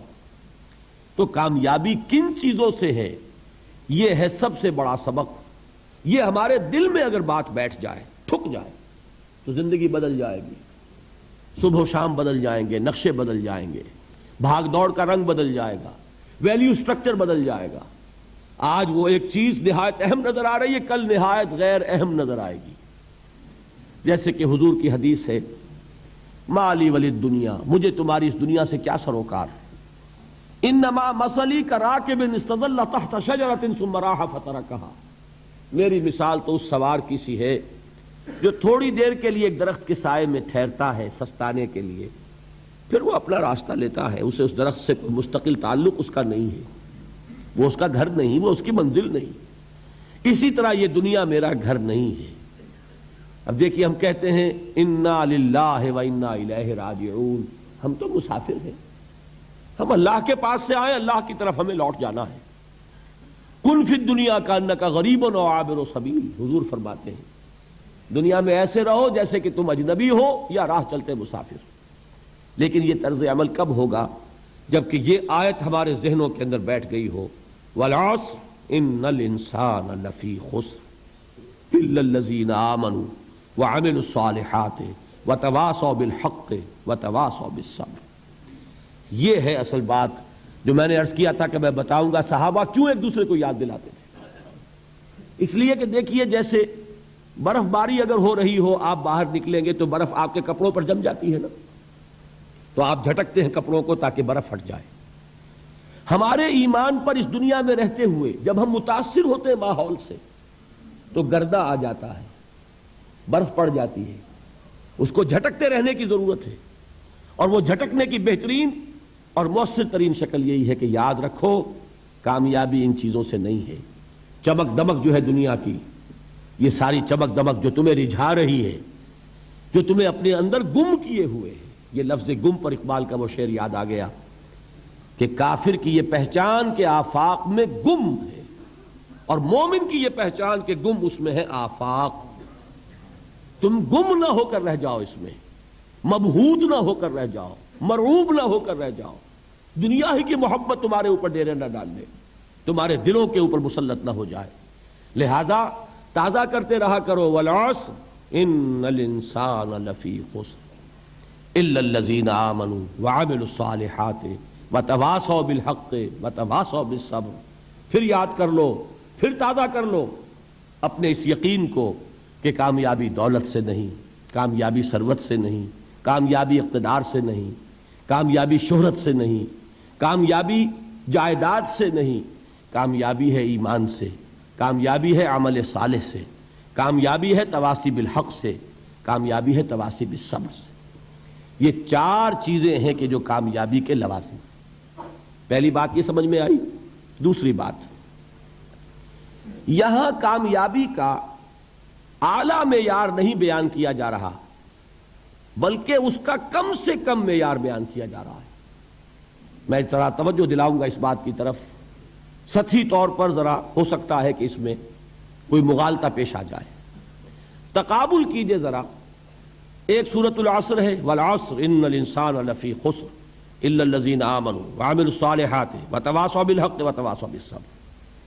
ایک سورۃ التین ہے، والتین والزیتون وطور سینین وہذا البلد الامین لقد خلقنا الانسان فی احسن تقویم ثم رددناہ اسفل سافلین الا الذین آمنوا وعملوا الصالحات فلہم اجر غیر ممنون.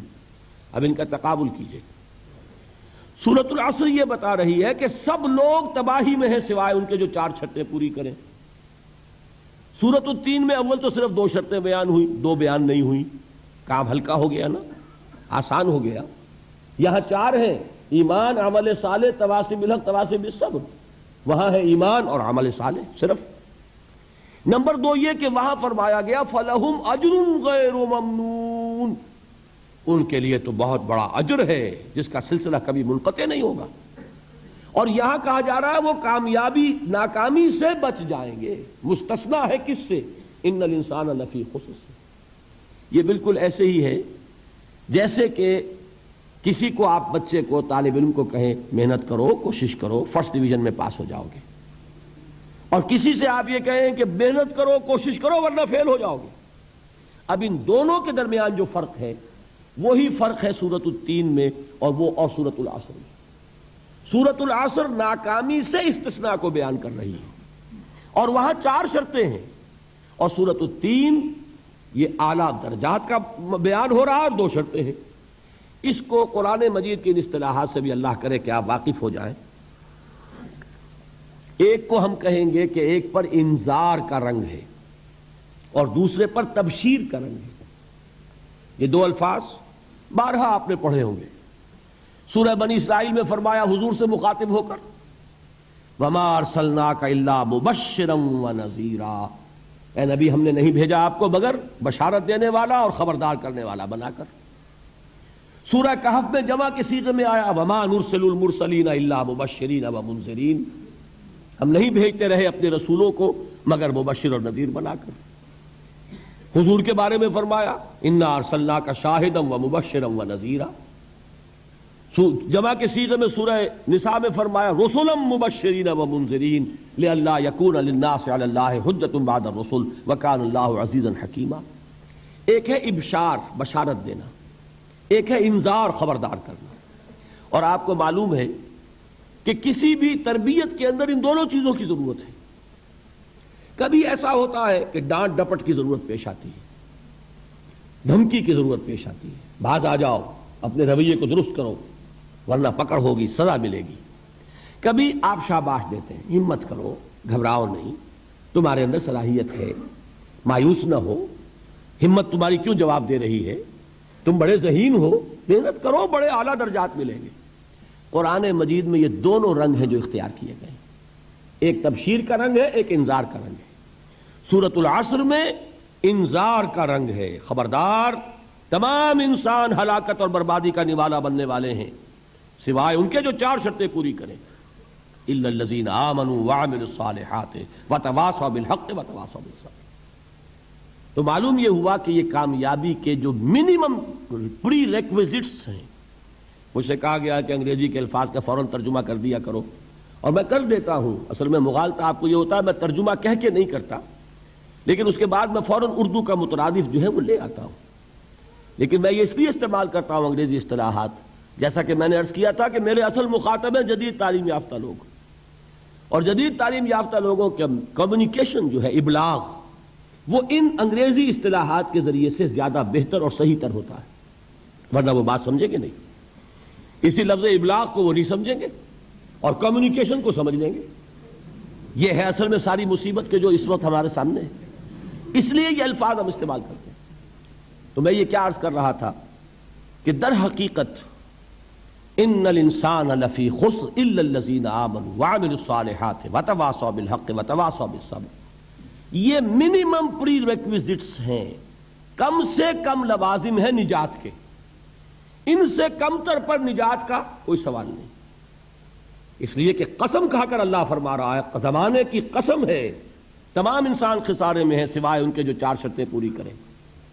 تو تیسری چیز ذہن میں یہ رکھیے، یہ 4 شرطیں لازم ہیں. یہ بہت اہم نکتہ ہے. ابھی ہم نے کسی لفظ کی گہرائی میں اتر کر نہیں دیکھا ہے، ابھی تو ہم سرسری طور پر تذکر بالقرآن کے مرحلے میں ہیں. پہلی بات کیا معلوم ہوئی، اس میں کامیابی اور ناکامی کا ایک معیار سامنے آیا. ٹھیک.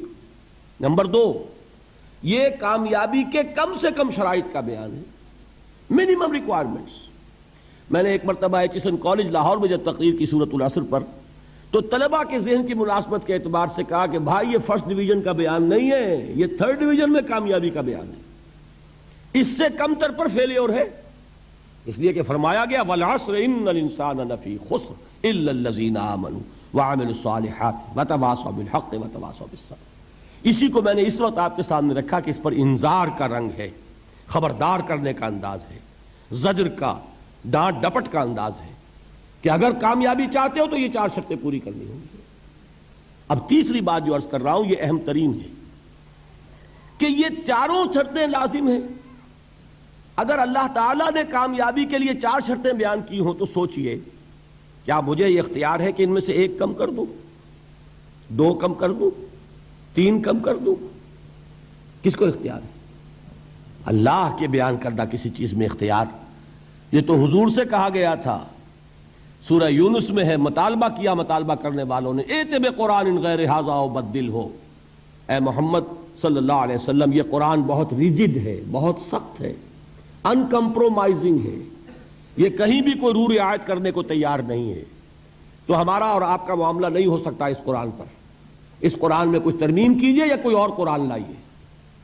تو حضور سے کیا کہلوایا گیا؟ قل ما یکون لی ان ابدلہ من تلقاء نفسی ان اتبع الا ما یوحی الی، اے نبی ان سے کہہ دیجئے میرے لیے ہرگز ممکن نہیں ہے کہ میں اس قرآن میں اپنے جی سے کوئی ترمیم کر دوں، کوئی تبدیلی کر دوں، میں تو خود پابند ہوں اس کا جو مجھ پر وحی کیا جا رہا ہے، سب سے پہلے میں خود اس پر عمل کرنے والا، میں خود اس کا پابند ہوں۔ تو غور کیجئے، قرآن بیان کر رہا ہے کہ 4 شرطیں ہیں نجات کی، اور آپ کے دل میں یہ بات بٹھا دی گئی ہے کہ صرف کلمہ گو ہونا نجات کے لیے کافی ہے، صرف ایمان سے نجات ہو جائے گی۔ یہ بات جو ہے ذہن میں رکھیے، ایک نجات وہ ہے جو ہزار برس تک جہنم میں کوئلہ بننے کے بعد نجات ہو، میں اس نجات کی بات نہیں کر رہا، وہ نجات تو ملے گی یقیناً۔ جس شخص کے دل میں رائی کے دانے کے برابر بھی ایمان ہوگا، وہ اپنے اعمال کی، اپنے کرتوتوں کی سزا بھگت کر بالآخر جنت کے اندر داخل کیا جائے گا، جہنم سے نکالا جائے گا، اور نکالا جائے گا تو اس وقت حال کیا ہوگا؟ جیسے جلا ہوا کوئلہ، اس کے سوا کچھ نہیں۔ حدیث میں اس کی شرح آئی ہے۔ لیکن یہ نجات نہیں، نجات وہ کہ جو اللہ تعالیٰ میدان حشر ہی میں ہماری مغفرت کا اعلان فرمائے، اللہ تعالیٰ اول وہلے میں ہمیں جنت میں داخل فرمائے، اس نجات کی بات کر رہا ہوں۔ وہ نجات جان لیجئے محض کلمہ گو ہونے کی بدولت نہیں ملے گی، اس نجات کے لیے شرط اول ایمان، شرط دوم عمل صالح، شرط ثالث تواصی بالحق، اور چوتھی شرط تواصی بالصبر۔ یہ قرآن کا بیان ہے، یہ کسی انسان کا کلام نہیں ہے کہ اس میں ترمیم کی جا سکے۔ 4 شرطیں پوری ہوں گی تو نجات ہوگی، اور اگر ان میں سے کوئی ایک، میں اس کی ایک سادہ سی مثال بھی دیا کرتا ہوں، بہت سمپل، سادہ مثالوں سے بات واضح ہو جایا کرتی ہے۔ آپ کسی حکیم کے پاس گئے، اس نے آپ کی نبض دیکھی، نسخہ لکھ دیا، 4 دوائیں لکھ دی، یہ اتنے ماشے اور یہ اتنے تولے، یہ فلاں، یہ اتنی، بھائی 4 دوائیں ہیں، استعمال کرو۔ اب آپ نے آیا ایک اس میں سے نکال دی، 3 رکھ لی، یا 2 نکال دی، 2 استعمال کر لی، تو یہ نسخہ اب کس کا کہلائے گا؟ یہ اس حکیم کا نسخہ نہیں ہے، یہ آپ کا اپنا نسخہ ہے۔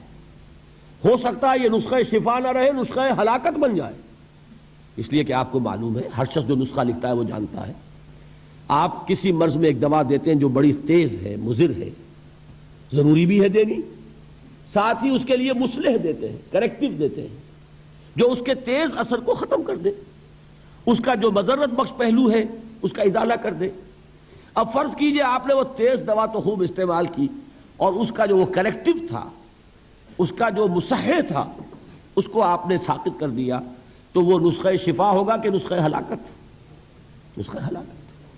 تو جان لیجئے یہ 4 اجزاء پر مشتمل نسخہ نجات ہے جو اللہ تعالیٰ نے ہمیں عطا فرمایا۔ والعصر ان الانسان لفی خسر الا الذین آمنوا وعملوا الصالحات وتواصوا بالحق وتواصوا بالصبر۔ یہ 4 شرطیں لازم ہیں، ان میں سے کسی کے اندر کوئی کمی بیشی کرنے کا اختیار ہمیں حاصل نہیں۔ دیکھیے یہی وجہ ہے، وہ جو کتابچہ ہے میرا شائع شدہ سورۃ العصر پر، اس میں میں نے امام رازی کا ایک جملہ نقل کیا، میں حیران ہو گیا، ان کی عظمت مجھ پر منکشف ہوئی جب میں نے سورۃ العصر کی تفسیر میں ان کے یہ الفاظ دیکھے۔ امام رازی کی بات یہ ہے، اگرچہ کچھ لوگ ان سے بدظن بھی ہیں، کچھ حضرات نے یہ جملہ بھی کس دیا ہے تفسیر رازی کے بارے میں، فیہ کل شیء الا القرآن، لیکن یہ ہے کچھ اہل علم کی اندر کی باتیں آپس کی۔ امام رازی کا اصول یہ ہے کہ وہ عبارت کو سامنے رکھ کر جو اس سے نتیجہ نکلتا ہے خالص آبجیکٹیولی، معروضی طور پر وہ برآمد کرتے ہیں اور اس ٹیکسٹ کو فالو کرتے ہیں۔ چنانچہ انہوں نے جو جملہ اس میں لکھا ہے، وہ کہتے ہیں اس 3 آیت کے بارے میں، اعلم ان هذه الآیہ فیہا وعید شدید، اس آیہ مبارکہ میں بڑی زبردست وعید ہے، اللہ کی طرف سے بڑی دھمکی ہے۔ کیوں؟ اس لیے کہ اس نے یہ طے کر دیا ہے، اس نے یہ بات واضح کر دی ہے لِأَنَّهَا حَكَمَ بِالْخَسَارِ عَلَى جَمِيعِ النَّاسِ إِلَّا مَنْ كَانَ آتِيًا بِهَذِهِ الْأَشْيَاءِ الْأَرْبَعَةِ وَهِيَ الْإِيمَانُ وَالْعَمَلُ الصَّالِحُ وَالتَّوَاصِي بِالْحَقِّ وَالتَّوَاصِي بِالصَّبْرِ وَدَلَّ ذَلِكَ أَنَّ النَّجَاةَ مُعَلَّقَةٌ بِمَجْمُوعِ هَذِهِ الْأَشْيَاءِ۔ اس آیت میں تو اللہ نے فیصلہ کر دیا ہے پوری نوع انسانی کی ہلاکت اور بربادی کا، سوائے ان کے جو 4 شرطیں پوری کریں، ایمان، عمل صالح، تواصی بالحق، تواصی بالصبر۔ اور اس سے قطعی طور پر یہ بات ثابت ہو گئی کہ نجات کا دار و مدار ان چاروں کے مجموعے پر ہے۔ وَدَلَّ ذَلِكَ أَنَّ النَّجَاةَ مُعَلَّقَةٌ بِمَجْمُوعِ هَذِهِ الْأَشْيَاءِ۔ یہ بہت واضح اور صحیح ہے چیز کہ جو اخذ کی ہے امام رازی نے رحمت اللہ علیہ۔ اب ذرا غور کیجئے، یہ جو بات اللہ نے فرمائی اس پر تاکید کیا کی ہے، والعصر، زمانے کی قسم۔ ویسے تو اللہ تعالیٰ بغیر قسم کھائے بھی جو بات فرمائے مستند ہے ان کا فرمایا ہوا، کسی شک و شبے کی گنجائش نہیں، لیکن جہاں اللہ تعالیٰ کسی بات پر چاہتا ہے زور دینا، کسی بات پر چاہتا ہے کہ تمہیں پختہ یقین ہو جائے، وہاں وہ قسم کھا کر کہتا ہے والعصر ان الانسان لفی خسر الا الذین آمنوا وعملوا الصالحات وتواصوا بالحق وتواصوا بالصبر۔ 4 باتیں میں نے عرض کی تھیں، ابتدائی تمہیدی 4 ہی باتیں ہیں تذکر بالقرآن کے درجے میں۔ اس سورہ مبارکہ کو بحیثیت مجموعی اپنے ذہن کے سامنے رکھ کر نتیجے نکالنا، اس میں کامیابی کا ایک معیار ہے، کامیابی کے کم سے کم لوازم کا بیان ہے، اس میں جو 4 چیزیں بیان ہوئی ہیں وہ لازمی ہیں، اور نمبر 4 یہ کہ یہ نہایت مؤکد کلام ہے جس پر کہ اللہ نے قسم کھائی۔ اب آئیے تدبر بالقرآن کے درجے میں اب ایک ایک لفظ کو لیجئے، اس کی گہرائیوں میں اتریے۔ 2 آیتوں پر انشاءاللہ تعالی ہم آج غور کریں گے، اور یہ جو بقیہ آیت ہے اس پر تو 4 دن باقی جو ہیں، ایمان کی حقیقت کیا ہے، عمل صالح کسے کہتے ہیں، تواصی بالحق کیا ہے، تواصی بالصبر، اس پر تو جیسا کہ آپ کو معلوم ہے ایک ایک دن ہمیں ایک ایک موضوع پر گفتگو کرنی ہے۔ آج پہلی بات سمجھیے والعصر۔ ابھی تک دیکھیے میں نے اس کا ایک ہی ترجمہ کیا، زمانہ کی قسم ہے۔ اب ذرا گہرائی میں سمجھیے کہ یہ زمانے کی قسم کیوں کھائی۔ سب سے پہلے یہ جانیے قرآن مجید میں اللہ نے قسمیں کیوں کھائی، اور قسم کھانے سے مراد کیا ہے۔ ہم جب قسم کھاتے ہیں، یہ مغالطہ ہو گیا بعض حضرات کو، اور اسی وجہ سے وہ بہت دور دراز بحثوں میں الجھ گئے۔ ہم جب قسم کھاتے ہیں تو کسی عظیم ہستی کی قسم کھاتے ہیں، ورنہ ہماری قسم میں کوئی معنی نہیں ہوں گے۔ گلاس کی قسم ہے تو کیا مطلب ہوگا اس کا، اس میز کی قسم ہے کوئی معنی نہیں اس کی، اللہ کی قسم ہے۔ جب یہ ہم کہتے ہیں تو قسم کے اصل مفہوم کیا ہے، گواہی، شہادت۔ جب میں قسم کھاتا ہوں، میں اللہ کی قسم کھا کر کہہ رہا ہوں کہ یہ بات درست ہے، تو میں نے اللہ کو گواہ بنایا کہ جو کچھ میں کہہ رہا ہوں وہ صحیح ہے۔ جب ہم قسم کھا کر کوئی وعدہ کرتے ہیں، اس میں بھی گویا کہ اللہ کو گواہ بناتے ہیں۔ اللہ شہید بیننا و بینکم، اللہ گواہ ہے ہمارے اور تمہارے مابین کہ اب یہ جو معاہدہ ہوا ہے یہ ہمارے درمیان طے پا گیا، اور ہم دونوں کو اس کی پیروی کرنی ہے اور اس کا ایفا کرنا ہے۔ تو قسم کا اصل مفاد ہے گواہی، شہادت۔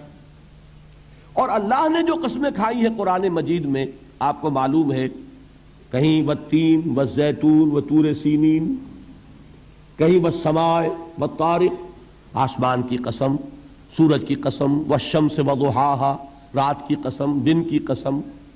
اللہ تعالیٰ نے مخلوقات کی قسم کھائی، جبکہ ہم قسم کھاتے ہیں کسی عظیم ہستی کی، اس لیے کہ ہماری قسم بے معنی ہے جب تک کہ کسی عظیم ہستی کا ذکر نہ آئے۔ لیکن اللہ تعالیٰ کی قسم میں کسی شے کی عظمت کا کوئی دخل نہیں، اس لیے کہ یہاں قسم کھانے والا خود عظیم ترین ہے، اس سے عظیم تر تو کوئی شے نہیں۔ لہذا یہاں قرآن مجید میں جو قسمیں کھائی گئیں ان میں کسی شے کی عظمت کا معاملہ نہیں ہے، بلکہ مجرد شہادت اور گواہی۔ لہذا بامحاورہ ترجمہ کیا ہوگا، زمانہ گواہ ہے، والعصر، زمانہ گواہ ہے۔ اچھا اب آئیے لفظ عصر پر۔ عصر کے معنی اب تک میں نے ترجمہ کیا زمانہ، لیکن زمانے کے لیے عربی میں کتنے الفاظ ہیں؟ زمان خود عربی کا لفظ، وقت عربی کا لفظ، دہر عربی کا لفظ، اور دہر پر تو آپ کو معلوم ہے کہ ایک پوری سورت ہے، سورۃ الدہر 29ویں پارے میں، جیسے یہاں سورۃ العصر ہے، عصر یہ بھی عربی کا لفظ۔ اب ان میں فرق کیا ہے؟ دیکھیے دہر اور عصر ان دونوں الفاظ کو سمجھ لیجئے، اور یہ جو جدید جنہوں نے کچھ فزکس کا کوئی مطالعہ کیا ہے یا کچھ معلومات رکھتے ہیں، وہ در حقیقت ان الفاظ کی گہرائی کو سمجھ سکیں گے۔ آپ حضرات کے علم میں ہوگا یہ، اور جن کے علم میں نہیں ہے وہ اس وقت اس کو ذہن نشین کر لیں کہ آئنسٹائن ایک بہت بڑا فزسسٹ، ماہر فزکس، اس وقت دنیا کا عظیم ترین سائنسدان وہ مانا گیا اس صدی کا۔ آئنسٹائن نے ایک نظریہ پیش کیا جس کی روح سے یہ جو سپیس کا ہمارا کانسیپٹ ہے کہ یہ 3 ڈائمینشنل سپیس ہے، 3 ابعاد ہوتی ہیں، کوئی شے ہے اس کا طول ہوگا، عرض ہوگا، اور گہرائی ہوگی یا اونچائی ہوگی، یہ 3 ڈائمینشنز ہیں۔ یہ کمرہ ہے، ہال ہے، اس کی لمبائی ہے، چوڑائی ہے، اور اس کی اونچائی ہے۔ کوئی شے بھی ہوگی اس میں یہ 3 آپ کو اس کی ابعاد ملیں گے۔ اب ابعاد کا لفظ آپ نہیں سمجھیں گے، ڈائمینشن سمجھ جائیں گے، لیکن جو انگریزی نہیں جانتے ان کے لیے ابعاد کا لفظ بول رہا ہوں، اعراض کہہ لیں، ابعاد کہہ لیں، لیکن یہ ثقیل لفظ ہے، dimensions, 3 dimensional concept of space. لیکن آئنسٹائن نے جو بات بیان کی وہ یہ ہے کہ time is the 4th dimension of space. یہ جو ہمارا تصور ہے وہ تو ہے 3 ابعاد کا، حقیقت میں اسپیس جو ہے 4 ڈائمینشنل ہے، اور ٹائم جو ہے وقت وہ در حقیقت 4تھی ڈائمینشن ہے اسپیس کی۔ اسی لیے زمان و مکان کا لفظ جب ہم بولتے ہیں ایک اصطلاح کے طور پر، زمان و مکان، ٹائم اینڈ اسپیس، اس کا جو مرکب ہے اس مرکب میں اگر آپ کل کو لیں گے اور اس کا پھیلاؤ آپ اپنے سامنے رکھیں گے تو اس کے لیے لفظ دہر آئے گا، اور جب اس کے لیے وقت کا تصور صرف رکھیں گے، وہ وقت جو گزرتا ہے، جس میں مرور ہے، جس میں ماضی، حال اور مستقبل کی تقسیم ہے، تو وہ وقت جو ہے سیریل ٹائم جسے کہا جاتا ہے انگریزی میں، زمان جاری یہ عربی میں کہیں گے، یہ ہے عصر، گزرنے والا زمانہ، وہ زمانہ جو اس وقت حال ہے۔ ایک لمحہ ہے حال، اگلے لمحے وہ ماضی ہو گیا، اور اس سے پہلے لمحے وہ مستقبل تھا۔ ہر لمحہ جو ہے وہ گزر رہا ہے کہ میں اپنی تسبیح روز و شب کا شمار کرتا ہوں دانا دانا، یہ زمانہ جو ہے گزرتا ہے ماضی، حال اور مستقبل میں، اس کو کہتے ہیں عصر۔ اسی لیے اب اس کا ترجمہ کیا ہوگا؟ تیزی سے گزرنے والا زمانہ گواہ ہے، یہ زمانہ گزر رہا ہے، یہ تمہیں اپنی غفلت میں ٹھہرا ہوا نظر آ رہا ہے، ہوشیار ہو جاؤ، یہ زمانہ تیزی سے گزر رہا ہے، دل کی ہر دھڑکن کے ساتھ تم اپنی قبر سے قریب تر ہوتے چلے جا رہے ہو۔ یہ چونکانے کا انداز ہے، یہ زمانہ جو تیزی سے گزر رہا ہے۔ یہ دیکھیے ایک شعر بچپن میں ہم نے پڑھا تھا، اس وقت اس کی کیفیت آپ پر طاری ہوگی۔ غافل تجھے گھڑیال یہ دیتا ہے منادی، گردوں نے گھڑی عمر کی ایک اور گھٹا دی۔ Every minute which is passing, it is bringing you nearer to your grave۔ ہم نے اپنے میٹرک کے زمانے میں ایک انگریزی کی نظم پڑھی تھی، سام آف لائف، اس میں ایک سٹینزا میں آپ کو پڑھ کر سنا رہا ہوں۔ Art is long and time is fleeting, and our hearts though stout and brave, still like muffled drums are beating funeral marches to the grave۔ یہ آپ کے علم میں ہوگا جب کوئی فوجی بڑا شخص جو ہے، کوئی جرنیل، اس کا جب انتقال ہو جاتا ہے، اس کی لاش کو لے کر جاتے ہیں، اس کے کفن کو، تو اس کے ساتھ ہی بینڈ بجتا ہے۔ بینڈ کی ہر جو بیٹ ہے اس کے ساتھ وہ جنازہ قبر سے قریب تر ہو رہا ہے۔ وہی بیٹنگ آف دی ہارٹ ہے، دل کی ہر دھڑکن کے ساتھ تم اپنی موت سے قریب تر ہو رہے ہو۔ تمہارا یہ جنازہ جیسے کہ وہ بیٹ آف دی ڈرم ہے، اسی طرح بیٹ آف دی ہارٹ کے ساتھ تم اپنی قبر سے قریب تر ہو رہے ہو۔ اور یہ زمانہ جو تمہاری اصل متاع ہے کیا ہمارے پاس؟ یہ تھوڑی سی مہلت، اسی میں کچھ بنانا ہے، اور یہ مہلت تیزی سے گزر رہی ہے جیسے برف پگھلتی ہے۔ امام رازی ہی نے یہ بڑی عمدہ بات لکھی ہے کہ والعصر کا مفہوم مجھے اس وقت معلوم ہوا جب وہ کہتے ہیں کہ میں ایک شہر میں داخل ہوا، شام کا وقت تھا، بازار اب ختم ہونے والا تھا، تو ایک برف کا تجارت کرنے والا، برف بیچنے والا چیخ چیخ کر کہہ رہا تھا لوگوں مجھ سے برف خرید لو، جلدی کرو، اس لیے کہ میری برف پگھلی جا رہی ہے۔ اس لیے کہ ایک دکاندار تو وہ ہے جس کا سامان رکھا ہوا ہے، وہ دکان بند کرے گا، اگلے دن کھولے گا، پھر وہ سامان موجود ہے۔ اگر کچھ نہ بکا، نفع نہیں ہوگا، اس کا اصل سرمایہ تو ضائع نہیں ہوگا۔ اگر جوتے کی دکان ہے، جوتے موجود ہیں، سبزی کی دکان ہے، چلیے کچھ باسی ہو جائے گی، کچھ نہ بچی رہے گی، کریانے کی دکان ہے، سامان موجود ہوگا، لیکن یہ برف کا تاجر جو ہے، اس کا برف اگر پگھل گیا تو اصل زر گیا، سرمایہ ختم ہوا۔ انسان کی مثال اس برف کے تاجر کی سی ہے کہ ہر لمحہ وہ برف پگھل رہا ہے، وقت ختم ہو رہا ہے، اور انسان اپنی منزل سے قریب تر ہو رہا ہے۔ اگر اس میں اس نے کچھ بنا لیا تو کامیابی ہے، اور اگر یہ وقت گزر گیا تو پھر تباہی اور بربادی۔ یہ ہے انداز تیزی سے گزرنے والا زمانہ۔ غافل تجھے گھڑیال یہ دیتا ہے منادی، گردوں نے گھڑی عمر کی ایک اور گھٹا دی۔ اب آگے آئیے، ان الانسان لفی خسر۔ الانسان، یہ لام اس کو کہتے ہیں لام تعریف، اور اس میں بہت سے مفہوم پیدا ہوتے ہیں، اس وقت مجھے زیادہ تفصیل میں نہیں جانا۔ یہاں مراد ہے تمام انسان، یہ لام حصر ہے۔ انا تاکید کے لیے آتا ہے، ان الانسان، یقیناً تمام انسان، لفی خسر، خسارے میں۔ لام پھر تاکید کے لیے ہے۔ اب یہ میں جن لوگوں کو عربی گرامر سے کچھ تھوڑا سا شغف ہے ان کے لیے عرض کر رہا ہوں، ایک آیت بھی معجزہ ہے قرآن کا۔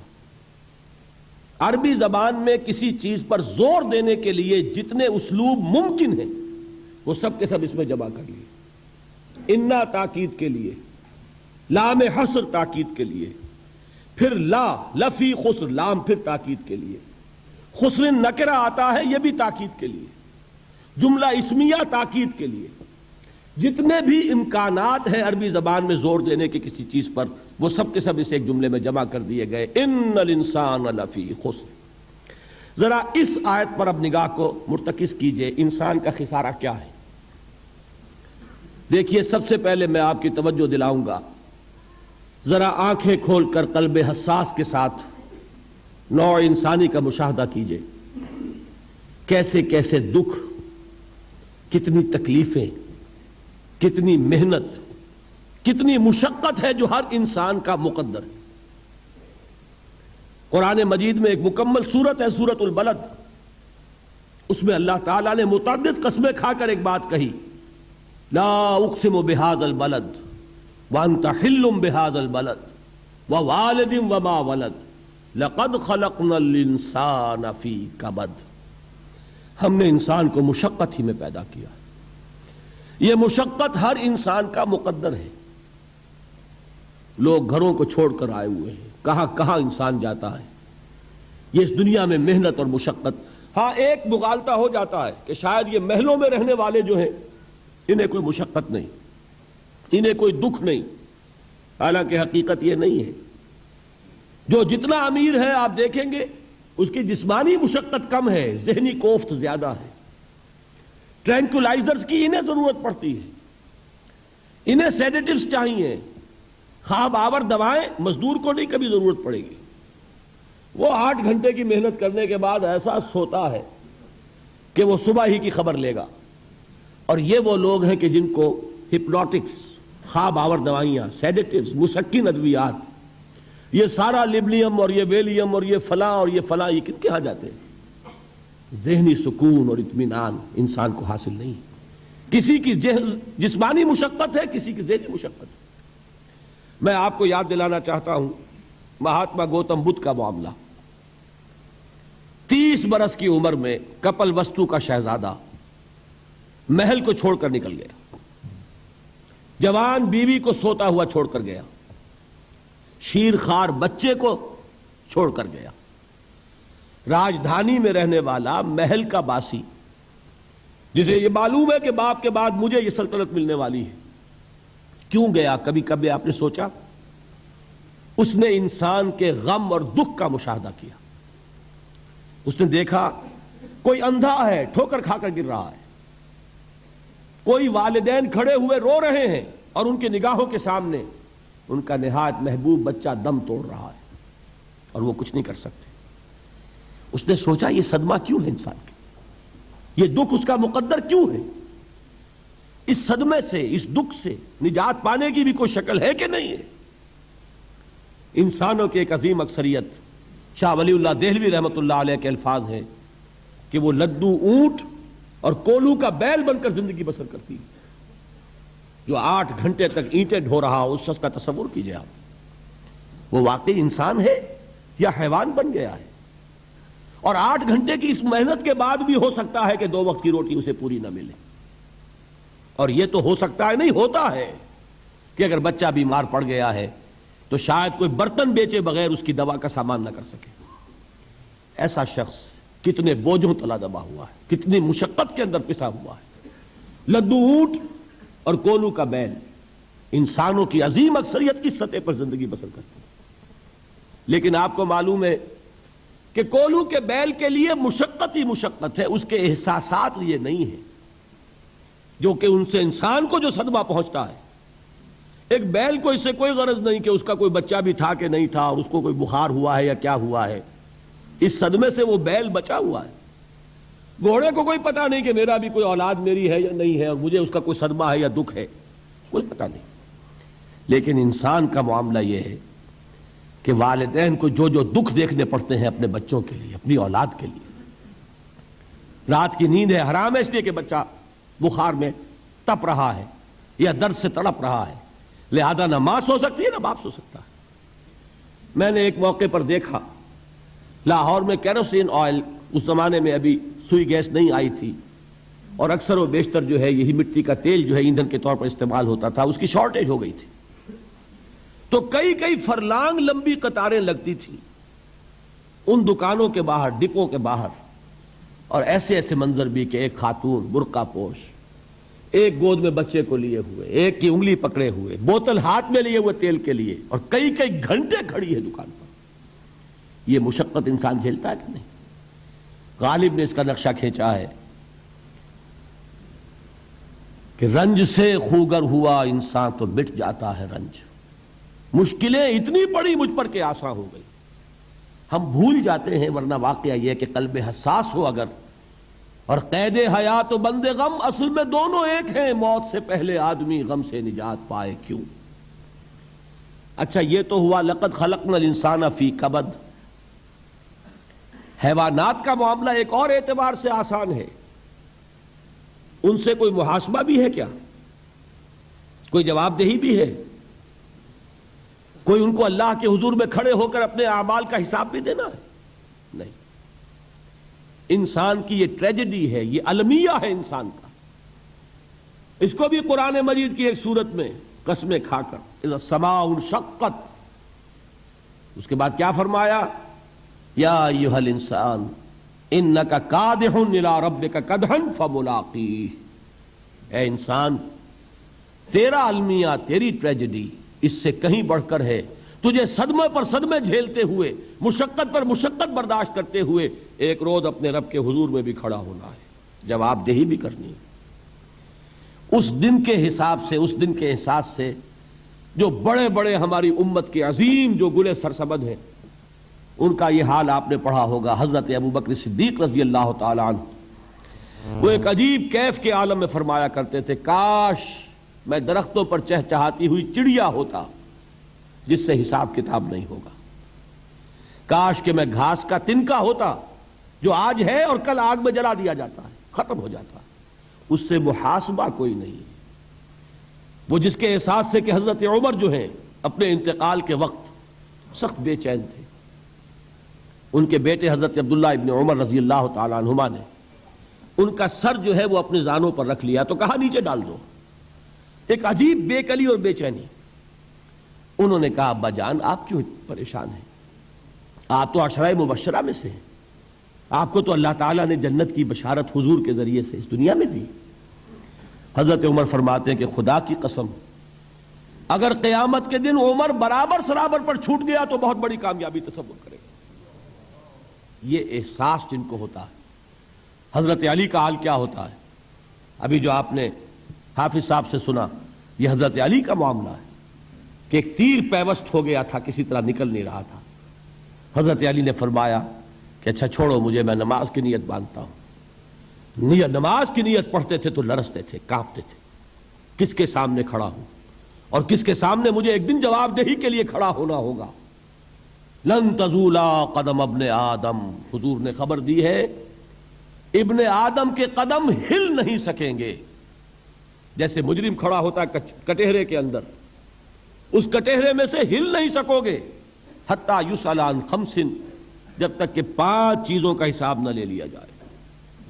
وہ 5 چیزیں کیا ہیں؟ کان کھول کر سنیے. عن عمرہ فیما افناہ، عمر کا حساب دو. یہ 80 برس اور 70 برس ہم نے تمہیں دنیا میں دیے، کہاں ضائع کیے؟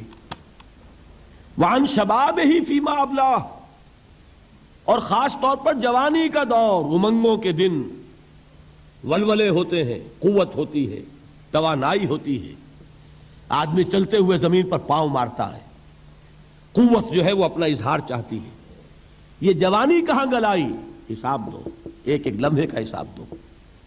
وَعَن مَالِهِ مِنْ أَيْنَ اكْتَسَبَهُ وَفِيمَا أَنْفَقَهُ، ایک ایک پائی کا حساب دو. مال کا کہاں سے کمایا تھا، حلال سے کہ حرام سے، اور کہاں خرچ کیا تھا، گل چھروں میں، عیاشیوں میں، یا نیکی کے کاموں میں، ادائے حقوق میں، اللہ کے دین کے لیے. 4 سوال ہو گئے. 2 زندگی کے بارے میں، ایک زندگی پوری بحیثیت مجموعی کہاں کس کام میں لگائی، اور خاص طور پر شباب کا دور کہاں لگایا. 2 سوال مال کے بارے میں، کمایا کہاں سے، حلال سے کہ حرام سے، جائز سے کہ ناجائز سے، خرچ کہاں کیا. اور آخری سوال وعما عمل فیما علم، جو علم حاصل کیا تھا اس میں عمل کتنا کیا. علم کے انبار لگاتے چلے گئے اور عمل کے آغاز کی بھی نوبت نہ آئی. یہ علم جو ہے یہ اس روز سب سے بڑا وبال بن جائے گا انسان. اتنا علم اور عمل کچھ نہیں، بجائے کہ کریڈٹ کا ذریعہ بنے یہ الٹا ڈیبٹ کا کھاتا بن جائے گا. یہ جواب دہی کا احساس ہے کہ جس کی وجہ سے انسان کی ٹریجڈی جو ہے وہ دوہری ہے. کوئی حیوان اتنے بوجھ تلے نہیں. مشقت کی، محنت کی، اس زندگی میں ختم ہوئے، اس کے بعد کوئی محاسبہ نہیں. اس کو بھی غالب نے خوب کہا ہے کہ اب تو گھبرا کے یہ کہتے ہیں کہ مر جائیں گے، اور مر کے بھی چین نہ پایا تو کدھر جائیں گے. یہ ہے وہ ہیومن ٹریجڈی. اب میں آپ کو توجہ دلانا چاہتا ہوں. ایک تو گوتم بدھ کا فلسفہ، اس کے فلسفے کا مین تھیم یہ ہے سروم دکھم، آل از پین، آل از سفرنگ. اور اس نے جو بھی اپنی محنت کی یہ تو اللہ ہی بہتر جانتا ہے کہ اسے بعد میں ملا کیا اور کیا نہیں ملا. ایک بات آپ سے عرض کر دوں، گوتم بدھ کے بارے میں ایک بہت جید عالم میرے نزدیک بر صغیر پاک و ہند کے علماء میں جو اس صدی کے علماء ہیں ان میں ان کا بہت اونچا مقام ہے، مولانا مناظر احسن گیلانی رحمت اللہ علیہ. گیلان قصبہ ہے ایک بہار کا، وہاں کے رہنے والے تھے. ان کی زندگی زیادہ گزری حیدرآباد دکن میں، عثمانیہ یونیورسٹی میں استاد رہے. انہوں نے گوتم بدھ کے بارے میں یہ لکھا ہے کہ میرا یہ گمان ہے کہ وہ بھی اللہ کے نبی تھے، اور اس کی دلیل دی ہے. قرآن مجید میں ایک رسول کا ذکر آتا ہے ذل کفل، اور یہ ذل کفل وہ ہے جس کے بارے میں ہمیں کچھ پتہ نہیں. قرآن مجید میں بھی ایک جگہ ذکر آیا ہے. نمبر 2 یہ کہ کسی حدیث میں اس کی کوئی ہمیں وضاحت نہیں ملتی، نہ حضور سے پوچھا گیا نہ حضور نے اس کی وضاحت فرمائی. اب یہ ذل کفل ہے کون؟ تورات میں جو نبیوں کے نام آتے ہیں ان میں سے کسی نبی کا نام ذل کفل کے آس پاس نہیں بنتا کہ یہ سمجھا جائے کہ یہ اس نام کی بگڑی ہوئی یا بدلی ہوئی شکل بن گئی ہے. تو انہوں نے جو کہا ہے وہ بات وزنی معلوم ہوتی ہے اس اعتبار سے کہ کپل وستو، کپل پے جو ہے وہ عربی میں ہے نہیں، وہ فے بنتی ہے. تو ذل کفل کے معنی کفل والا، اور یہ کفل جو ہے کپل، کپل والا، جس کو ہم کہتے ہیں کپل وستو کا شہزادہ. تو انہوں نے یہ کہا ہے کہ گوتم بدھ کے بارے میں یہ خیال، یہ میں عرض کر دوں کہ اس کو ہم یقین سے نہیں کہہ سکتے، یہ ان کا گمان ہے، خیال ہے، واللہ عالم کہیں گے ہم، لیکن امکان ضرور موجود ہے۔ قرآن کہتا ہے وَلِكُلِّ قَوْمٍ ہَادٍ، ہم نے ہر قوم میں ہادی بھیجے۔ وَإِن مِّن قَرْيَةٍ إِلَّا خَلَا فِيهَا نَذِيرٌ، کوئی بستی ایسی نہیں دنیا میں جس میں کوئی نہ کوئی خبردار کرنے والا نہ آیا ہو۔ تو یہ ممکن نہیں ہے کہ وہاں نبی نہ آئے ہوں، لیکن ان کی تعلیمات اتنی بدل گئی ہیں کہ ہم ان کو پہچان نہیں سکتے۔ حضرت مسیح علیہ السلام کی تعلیمات اگر عیسائیوں سے ہم سمجھیں تو کبھی بھی انہیں اللہ کا نبی نہیں مان سکتے۔ یہ تو قرآن مجید نے آ کر حضرت مسیح علیہ السلام کی اصل حقیقت ہمیں بتائی، ورنہ تو خدا کا بیٹا ثالث و ثلاثہ ان کو کیسے ہم مانتے؟ لیکن یہ کہ قرآن نے بتایا تو جان لیجئے ہو سکتا ہے کہ گوتم بدھ بھی اللہ کے نبی ہوں، لیکن ہو سکتا ہے کہ درجے میں کہیں گے، یقین سے نہیں کہہ سکتے۔ بہرحال گوتم بدھ نے اس دکھ، رنج، صدمہ، غم جو انسان کا مقدر ہے اس کا مشاہدہ کیا، اور پھر تپسیائیں کی، علم حاصل کیا، رشیوں منوں کے پاس گیا، اس نے کوشش کی کہ معلوم ہو سیلویشن کا راستہ کون سا ہے، اس دکھ سے نجات پانے کی کوئی سبیل بھی ہے کہ نہیں، اس غم سے، اس نجات سے، اس اندوہ سے انسان کسی طریقے سے چھوٹ سکتا ہے یا نہیں۔ اسی کو سیلویشن کہتے ہیں انگریزی میں، اسی کو ہندی میں نروان کہتے ہیں، اسی کو عربی میں نجات کہتے ہیں۔ ان نجات معلقۃ بمجموع هذه الاشیاء، میں نے امام رازی رحمۃ اللہ علیہ کے الفاظ میں آپ کو وہ لفظ بتایا، نجات کی راہ۔ اچھا، جدید فلسفوں میں جن حضرات کو دلچسپی کی بات ہے انہی کے بارے میں یہ عرض کر رہا ہوں۔ جدید فلسفوں میں بھی ایک فلسفہ ہے وجودیت، ایگزسٹانشلزم۔ آپ نے نام سنا ہوگا سارترے، یہ فرینچ فلسفر، اور اس وقت دنیا میں جو نوجوان نسل ہے وہ بہت زیادہ متاثر ہوئی ہے سارترے کے فلسفے سے۔ کرکیگارڈ پرانے دور میں اور سارترے اس دور میں، ان کے فلسفے کا نام ہے وجودیت، ایگزسٹنشلزم۔ اس کا مرکزی خیال بھی یہی ہے، انسان کے لیے دکھ ہی دکھ ہے، صدمہ ہی صدمہ ہے، رنج ہی رنج ہے۔ صرف یہ ہے کہ کچھ حساس لوگ ہوتے ہیں وہ صدمے کو زیادہ محسوس کرتے ہیں، کچھ ذرا ان کی حس جو ہے وہ کچھ ڈل ہو جاتی ہے، کند ہو جاتی ہے۔ وہ جو غالب کا شعر میں نے آپ کو سنایا کہ مشکلیں اتنی پڑی مجھ پر کہ آسان ہو گئی، ورنہ یہ ہے کہ انسان سوچے تو دکھ ہے۔ اب یہ دکھ جو ہے اس سے نجات کا کوئی راستہ بھی ہے کہ نہیں، یہ کوسچن مارک ہے، جس کا جواب ہے تیسری آیت میں اِلَّا الَّذِينَ آمَنُوا وَعَمِلُوا الصَّالِحَاتِ وَتَوَاصَوْا بِالْحَقِّ وَتَوَاصَوْا بِالصَّبْرِ۔ جو ایک نا امیدی کی کیفیت طاری ہوتی ہے، وَالْعَصْرِ إِنَّ الْإِنسَانَ لَفِي خُسْرٍ، زمانے کی قسم ہے تمام انسان برباد ہونے والے ہیں، تباہی میں ہیں، گھاٹے میں ہیں، ٹوٹے میں ہیں۔ اس سے جو ایک مایوس کن صورتحال سامنے آتی ہے، اس مایوسی سے نجات دلانے والی آیت ہے تیسری آیت۔ ایک راستہ ہے، یہ امید کی کرن ہے، تباہی سے بچ سکتے ہو، ابدی بربادی وہ بربادی۔ یہاں تو یہ ہے کہ ہم نے مشقتیں اٹھا لیں، فاقے جھیل لیے، تکلیفیں برداشت کر لیں، صدمے برداشت کر لیے، لیکن موت آئی، اس کا خاتمہ ہو گیا۔ لیکن اس کے بعد اگر خدا نہ خواستہ جہنم میں جھونک دیے گئے، وہ ابد الآباد تک کی، وہ ہمیشہ ہمیشہ کی جلن۔ قرآن کہتا ہے کہ اگر ایک کھال جل جائے گی، جھلس جائے گی، اللہ اور کھال دے دے گا۔ دیکھیے، یہ بھی جدید دور میں آپ کو معلوم ہوگا، بورس بکائی نے جو کتاب لکھی ہے، دی فرینچ سرجن، اس نے ثابت کیا ہے کہ قرآن مجید نے جتنے نیچرل فینومینا کا حوالہ دیا ہے وہ بالکل سائنس کے مطابق ہے۔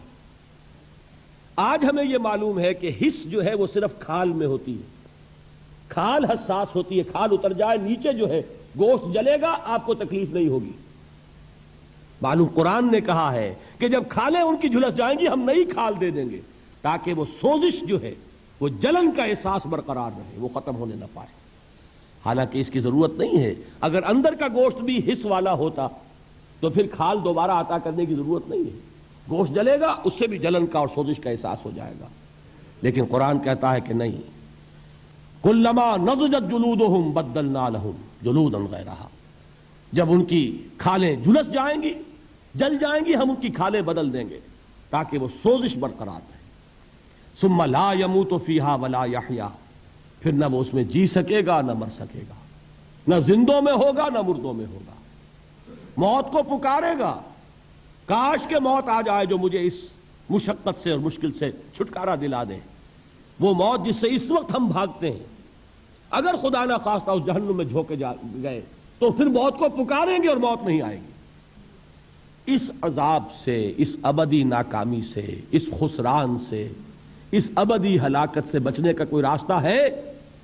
وہ جو میدان حشر میں پکاریں گے لوگ، این المفر، کوئی جائے فرار ہے، کوئی جائے پناہ ہے؟ وہ جائے فرار، وہ جائے پناہ اس دنیا میں اللہ نے ہمیں عطا فرمائی، اسی کا نام صراط مستقیم ہے۔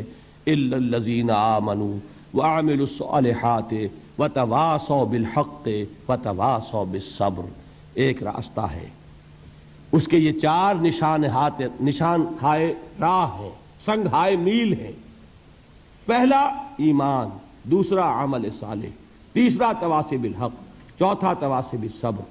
اس صراط مستقیم پر بچو گے، نروان حاصل ہو جائے گا، نجات حاصل ہو جائے گی، کامیابی سے ہمکنار ہو جاؤ گے، اس ابدی خسران سے نجات پا جاؤ گے۔ اللہ تعالی ہم سب کو اس کی توفیق عطا فرمائے۔ جیسا کہ میں نے عرض کیا ہے، اب بقیہ 4 دنوں میں ان 4 چیزوں پر بحث ہوگی۔ ایمان کی حقیقت کیا ہے، عمل صالح کی حقیقت کیا ہے، تواصی بالحق کی حقیقت کیا ہے۔ یہ گویا کہ انڈیکس ہے قرآن کا، یہ ایک فہرست ہے کہ جو قرآن مجید میں اس سورہ مبارکہ میں دے دی گئی۔ ایمان کسے کہتے ہیں، کن کن چیزوں کو ماننے کا نام ایمان ہے، ایمان کے درجات کیا ہیں، ایمان کے مقامات کیا ہیں، ایمان کے لوازم کیا ہیں، پھر عمل صالح کسے کہتے ہیں، اس کے کون کون سے شعبے ہیں، کون کون سے حصے ہیں، پھر تواصی بالحق کیا ہے، تواصی بالصبر کیا ہے۔ ان 4 چیزوں پر گویا کہ ان 4 دنوں میں، بلکہ آج کے دن کو شامل کیجئے تو 5 دنوں میں سورۃ العصر ہی پر ساری گفتگو ہو رہی ہوگی۔ لیکن ایک اعتبار سے یہ پورے قرآن مجید کا خلاصہ بھی سامنے آ جائے گا، اس لیے کہ قرآن مجید میں یہی تو بحثیں ہیں۔ قرآن مجید میں ایمان کی بحثیں ہیں، عمل کی بحث ہے، تواصی بالحق کی بحث ہے، تواصی بالصبر کی بحث ہے۔ ان 4 کے علاوہ اگر کوئی چیز ہے تو وہ والعصر میں ہے، زمانہ، یہ گزرنے والا زمانہ، اقوام سابقہ کے حالات کیا تھے، قوم نوح کیسے برباد ہوئی، قوم لوط کیسے تباہ ہوئی، قوم ہود اور قوم صالح کا کیا انجام ہوا، یہ ساری چیزیں، ازل میں کیا ہوا، ابد میں کیا ہوگا، ازل میں کیا تھا اور قیامت کے بعد کیا ہوگا، یہ سب کیا ہے، یہ زمانے کی وہ قسم جو کھائی گئی، والعصر، یہ ساری چیزیں سمولی گئیں ایک قسم میں، ان الانسان لفی خسر الا الذین آمنوا وعملوا الصالحات وتواصوا بالحق وتواصوا بالصبر۔ اللہم ربنا اجعلنا منہم، اے اللہ ہمیں ان لوگوں میں شامل فرما۔ اللہم ربنا اجعلنا من الذین آمنوا وعملوا الصالحات وتواصوا بالحق وتواصوا بالصبر، آمین یا رب العالمین۔